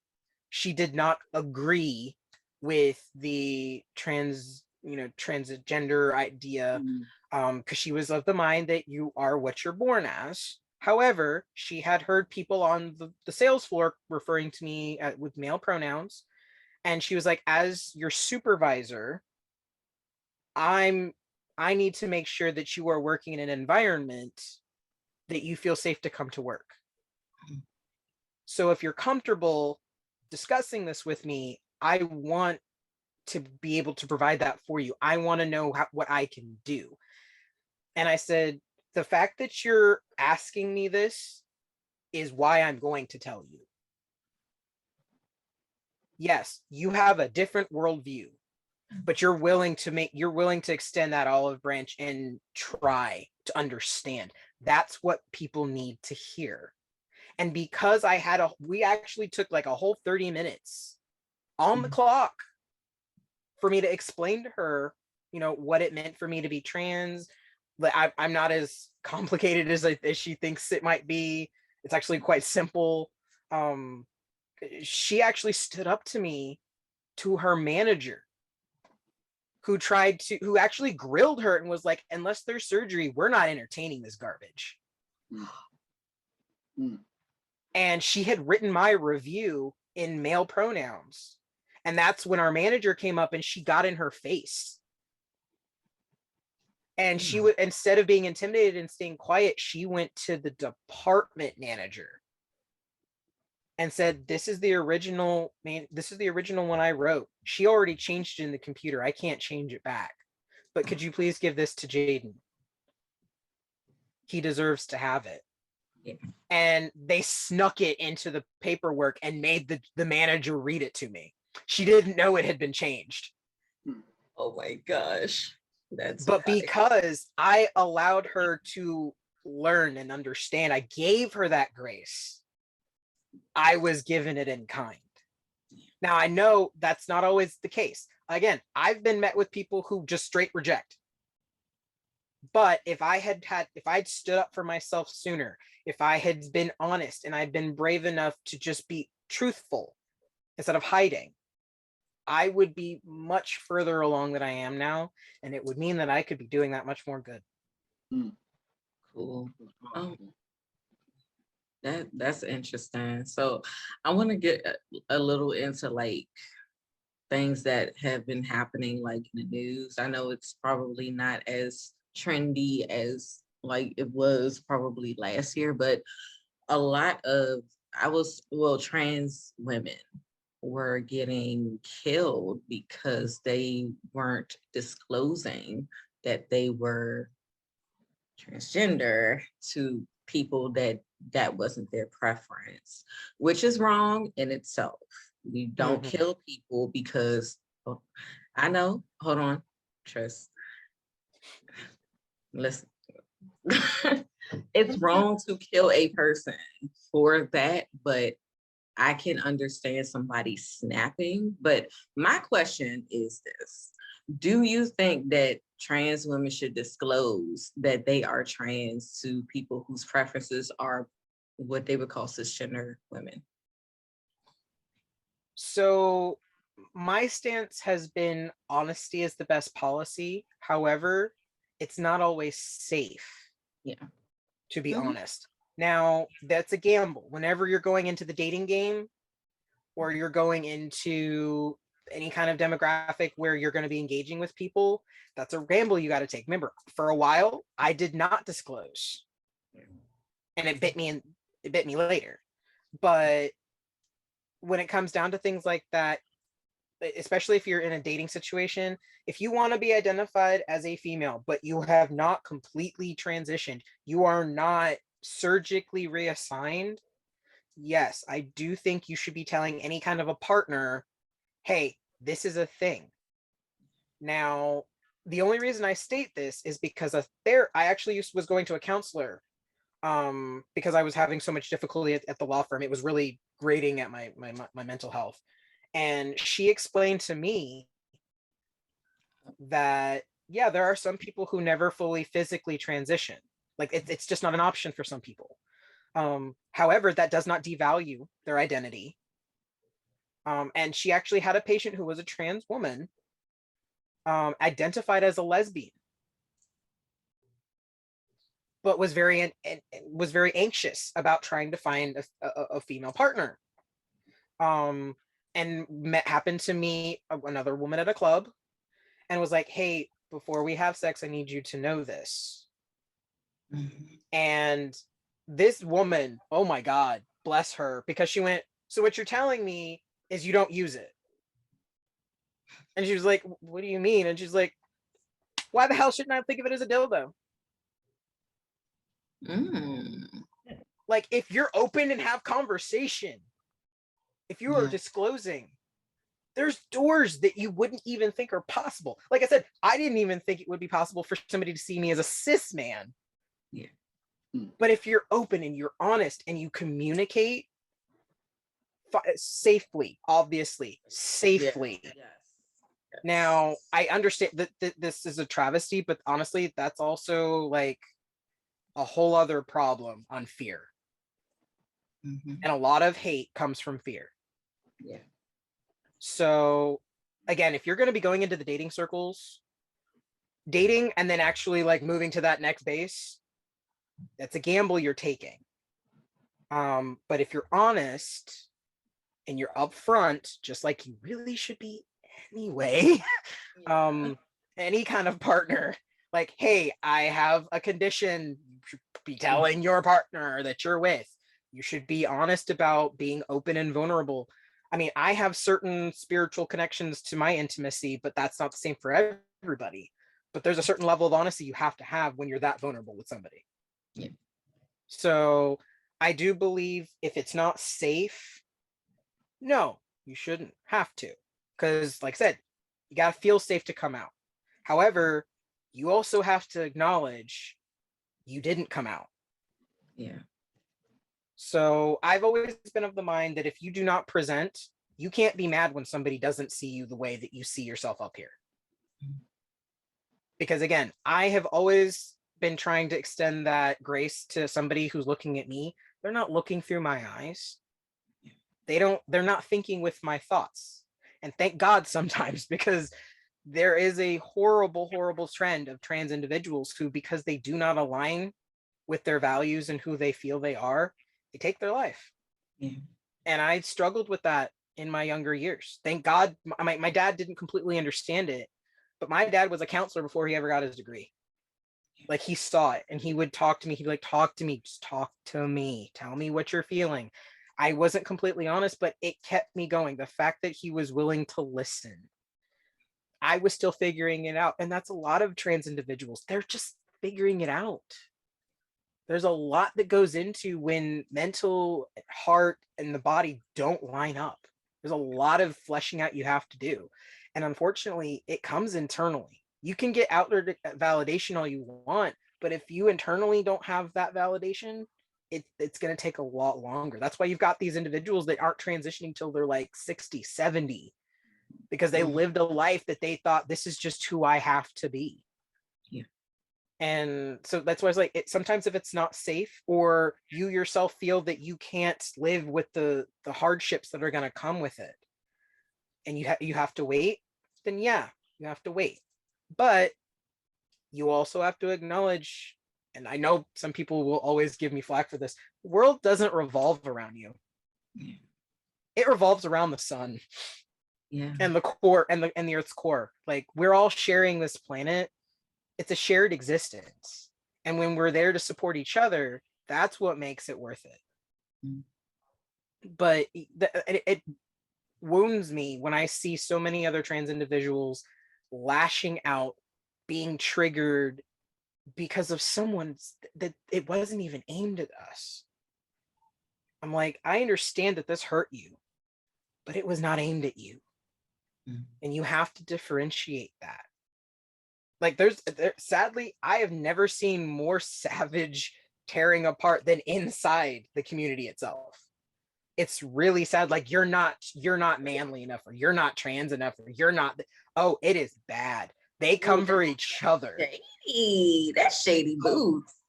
Like, when I was at the law firm, I could not transition. So yeah, I had long hair.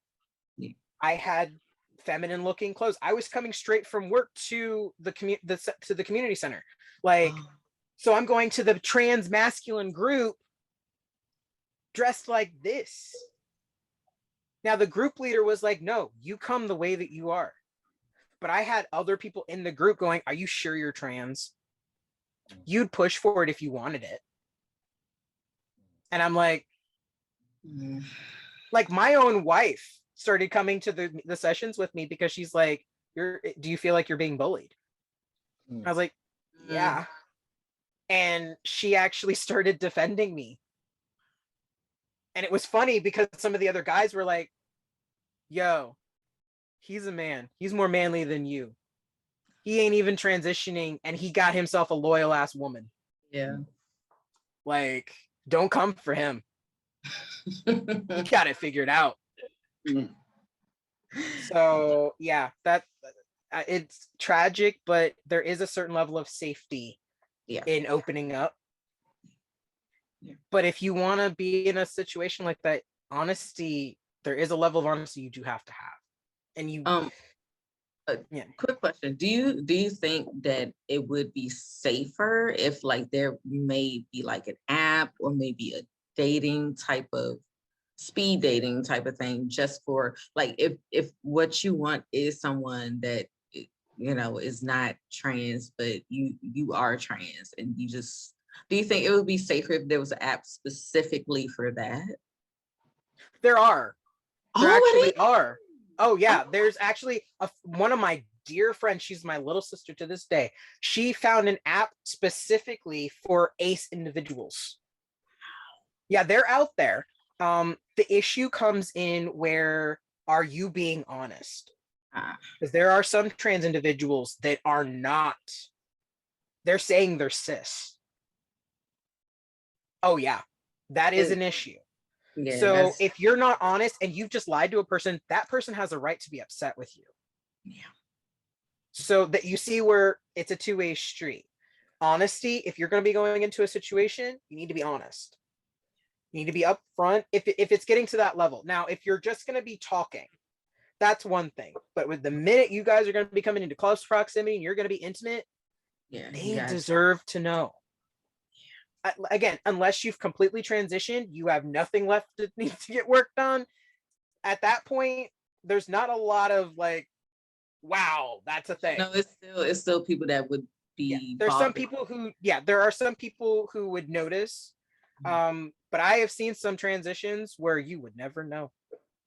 Yeah, but still, mean, because my thing is this: like a lot of people, they want to have kids and stuff. Because I've had this before, like if they get a woman they think is like biologically a woman, and they're not, they're going to be upset because you didn't even convey that. It's kind of it's still a deceit by not even telling your past. Because I don't know if this is a real story, but like there was a story of this woman, well, a trans woman who had married a man, and he wanted to have children, and he's like trying to figure out why is this not happening?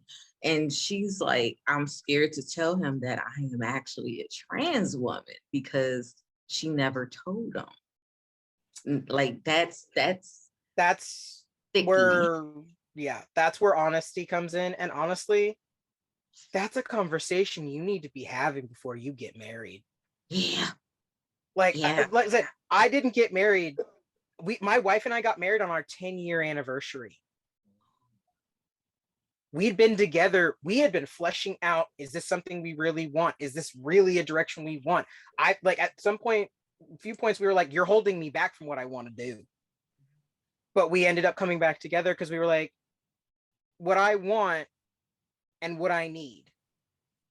You are my best friend. And I will always need my best friend. Now, what I want is going to change. But what I need, that's going to have less of a variation. So before we got married, there was that talk. If we want kids, how are we doing this? If we want, what life do we want together? These are conversations, and this is a completely separate topic. I'm like getting married. This is something cis people don't do. Like talk. There used to be a whole courtship situation where you asked, what do we want with our life? Where do we want to go? Like, they don't ask these things anymore. And again, but that's a relationship part. That's not necessarily just trans. Like, and this is where I was saying, like, you gotta be open and honest about things. I have met some trans individuals that they're like, I never want to be referred to as the other side ever again. And I'm like, okay, that's your decision. That's your choice. Now, something that I've always held true to myself, and this is part of my spirituality, your truth is your truth. That's your reality that you live in. However, your actions, your choices have consequences. And as long as you are willing to live with those consequences, to take accountability for them, I have nothing to say to you. So when she was telling me, no, I never want to be, I will never tell anybody that I used that I had, that I was that. No, it's not me. It's not who I am. I'm like, okay. But I remember we had a discussion at a later time, because this was back when I was still going to the community center, and I was like, she happened to bring up that she was upset about these men that she's trying to date.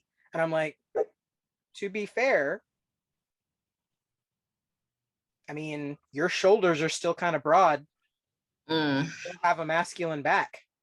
I'm like, if you were more open about that with a partner, maybe you wouldn't be having this issue.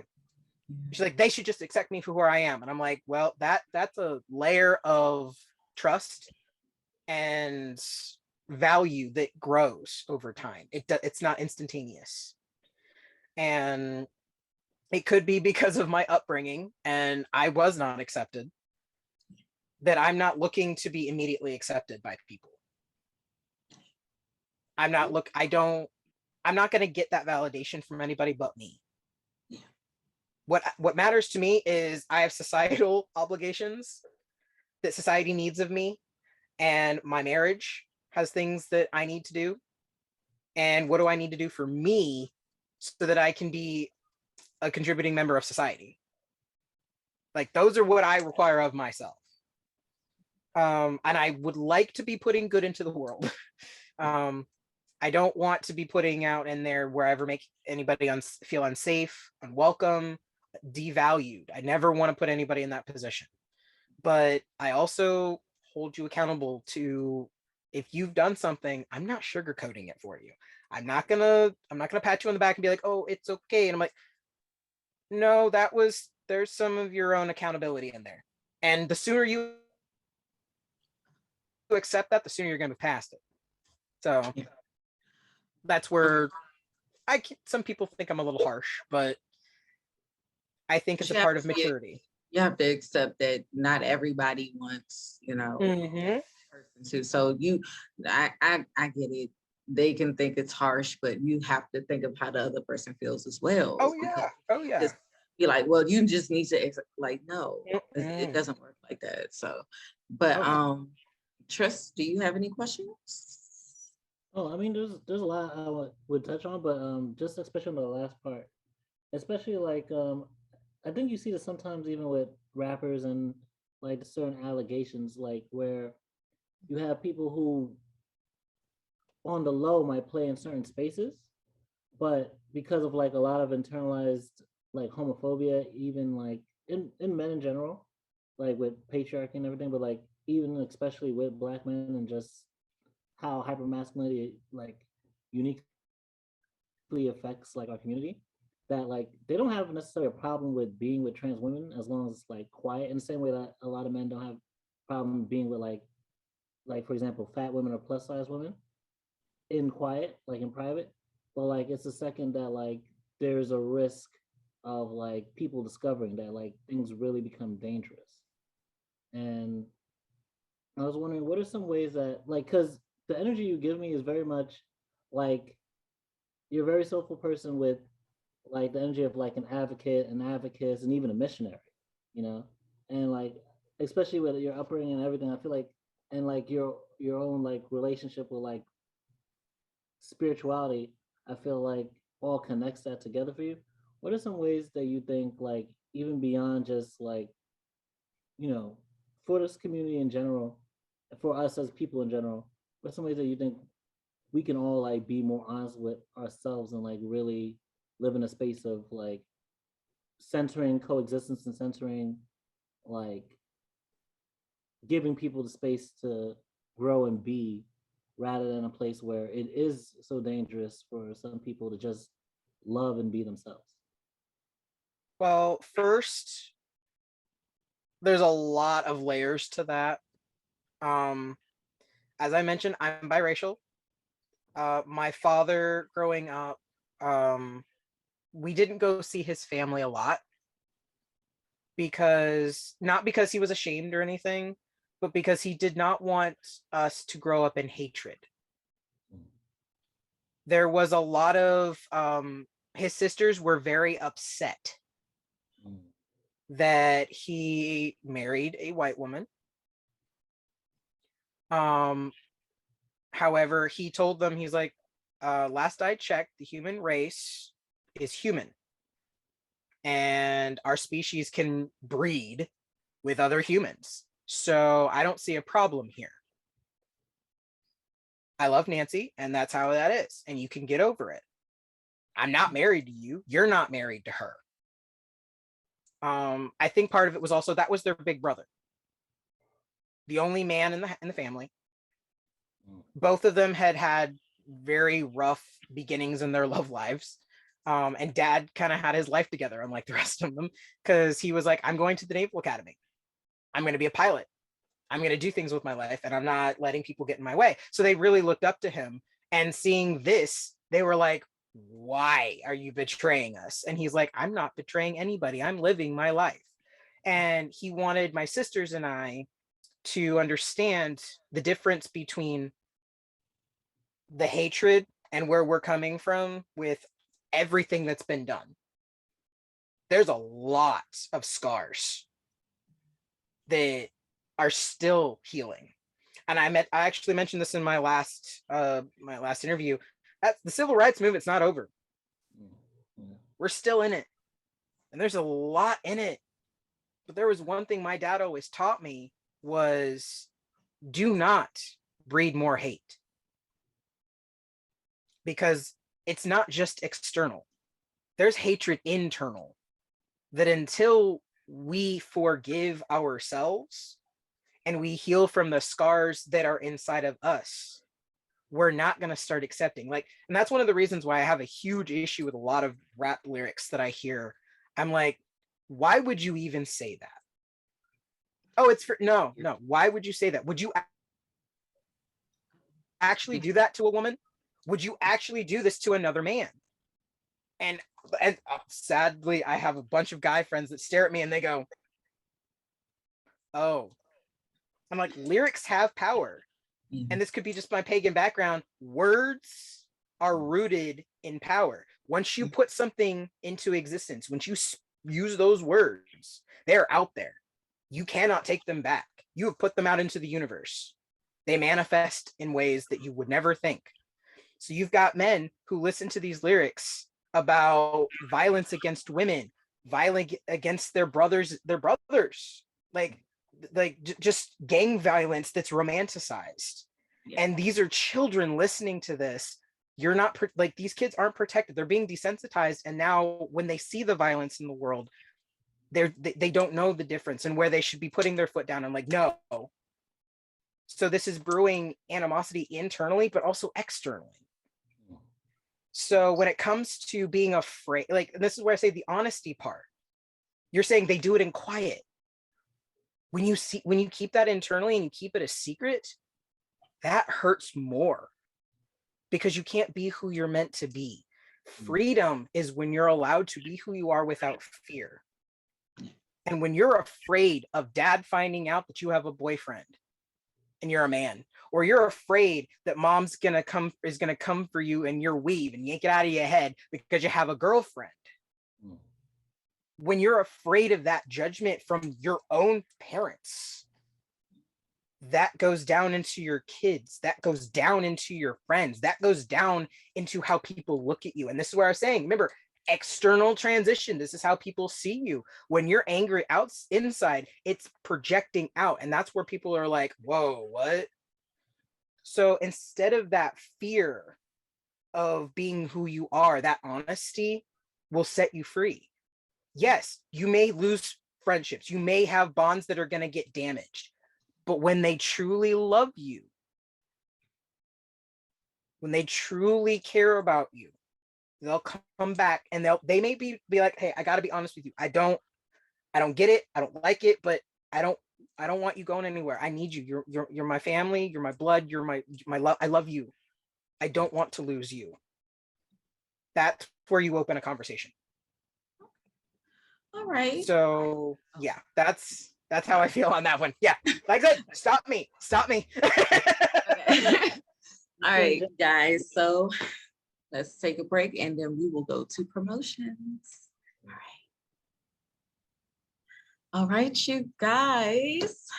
It is that time again for our promotions, but I want to first say thank you to our guests for, letting us know about this book and then also educating us on transgender issues. Thank you so much, J. Alleyn Winchester.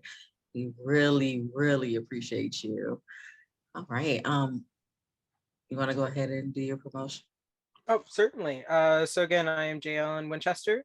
Most of my works, if you're interested, is on a website called Inkit, which is inkitt.com. Under my pen name, you can find, I have 12 titles that are actually available if you want to check out any of those stories. Artemis is currently an excerpt. It is my post-dystopian Greek mythology epic. That this again is the springboard for a series, so it should be coming out. The goal is still for March of this year. So keep an eye out for that on any of your bookstores or online platforms that you like to go to. I'm hoping to do some more promotions with it on my Patreon, which again is under my pen name, J. Alleyn Winchester. I'm also on Facebook and Instagram under my pen name. If you want to connect or anything like that, I do have exclusive content with Patreon. There are certain perks and different tiers, and the top tier, which is the investor class, does get some promotional materials toward publishing since you are technically the biggest investors. So anybody who's interested in that, that top tier is $30 a month, and it goes towards supporting me. Again, I'm currently unemployed and I would love to do this content full time, but I got to be making that money to make it full time. So as long as y'all are here for me, I will continue to try and make that content for you. You can also find me Imaginings by J. Alleyn Winchester on YouTube. I'm starting to do some videos there, which I mentioned to you earlier. Depending on what the comments I'm getting will show me what content direction I should be taking. I have some ideas, but need help narrowing it down. All right. Awesome. All right. So hello, everyone. I'm here to promote Boxy, a home decor subscription service that ships beautiful items once a month to your home. If you hate going to the store and not being able to decide on what to get out of all of the choices, then this is definitely the subscription box for you. Use my code 10OFF Queen Pedii. That's also linked below in the description box to get $10 off your first box. Next, I want to promote my book, A Puppy Journey, Rempet's World. It's about my emotional support animal and how she saw the world through her eyes. You can purchase it on Amazon for Kindle. And last, I want to promote my blog, Queen Pedii Writes. You can find articles, craft videos, reviews, and more. It's your boy Glenn Taylor once again, also known as Samurai. Always promoting my company, Visually in Focus Studios. Link will be in the description. Also looking out for my page on TikTok right now. I have some stuff up there on the upcoming album, D-Day. Now is the time. So you can definitely check some of the samples of poems on my TikTok. And just thank you for all the support.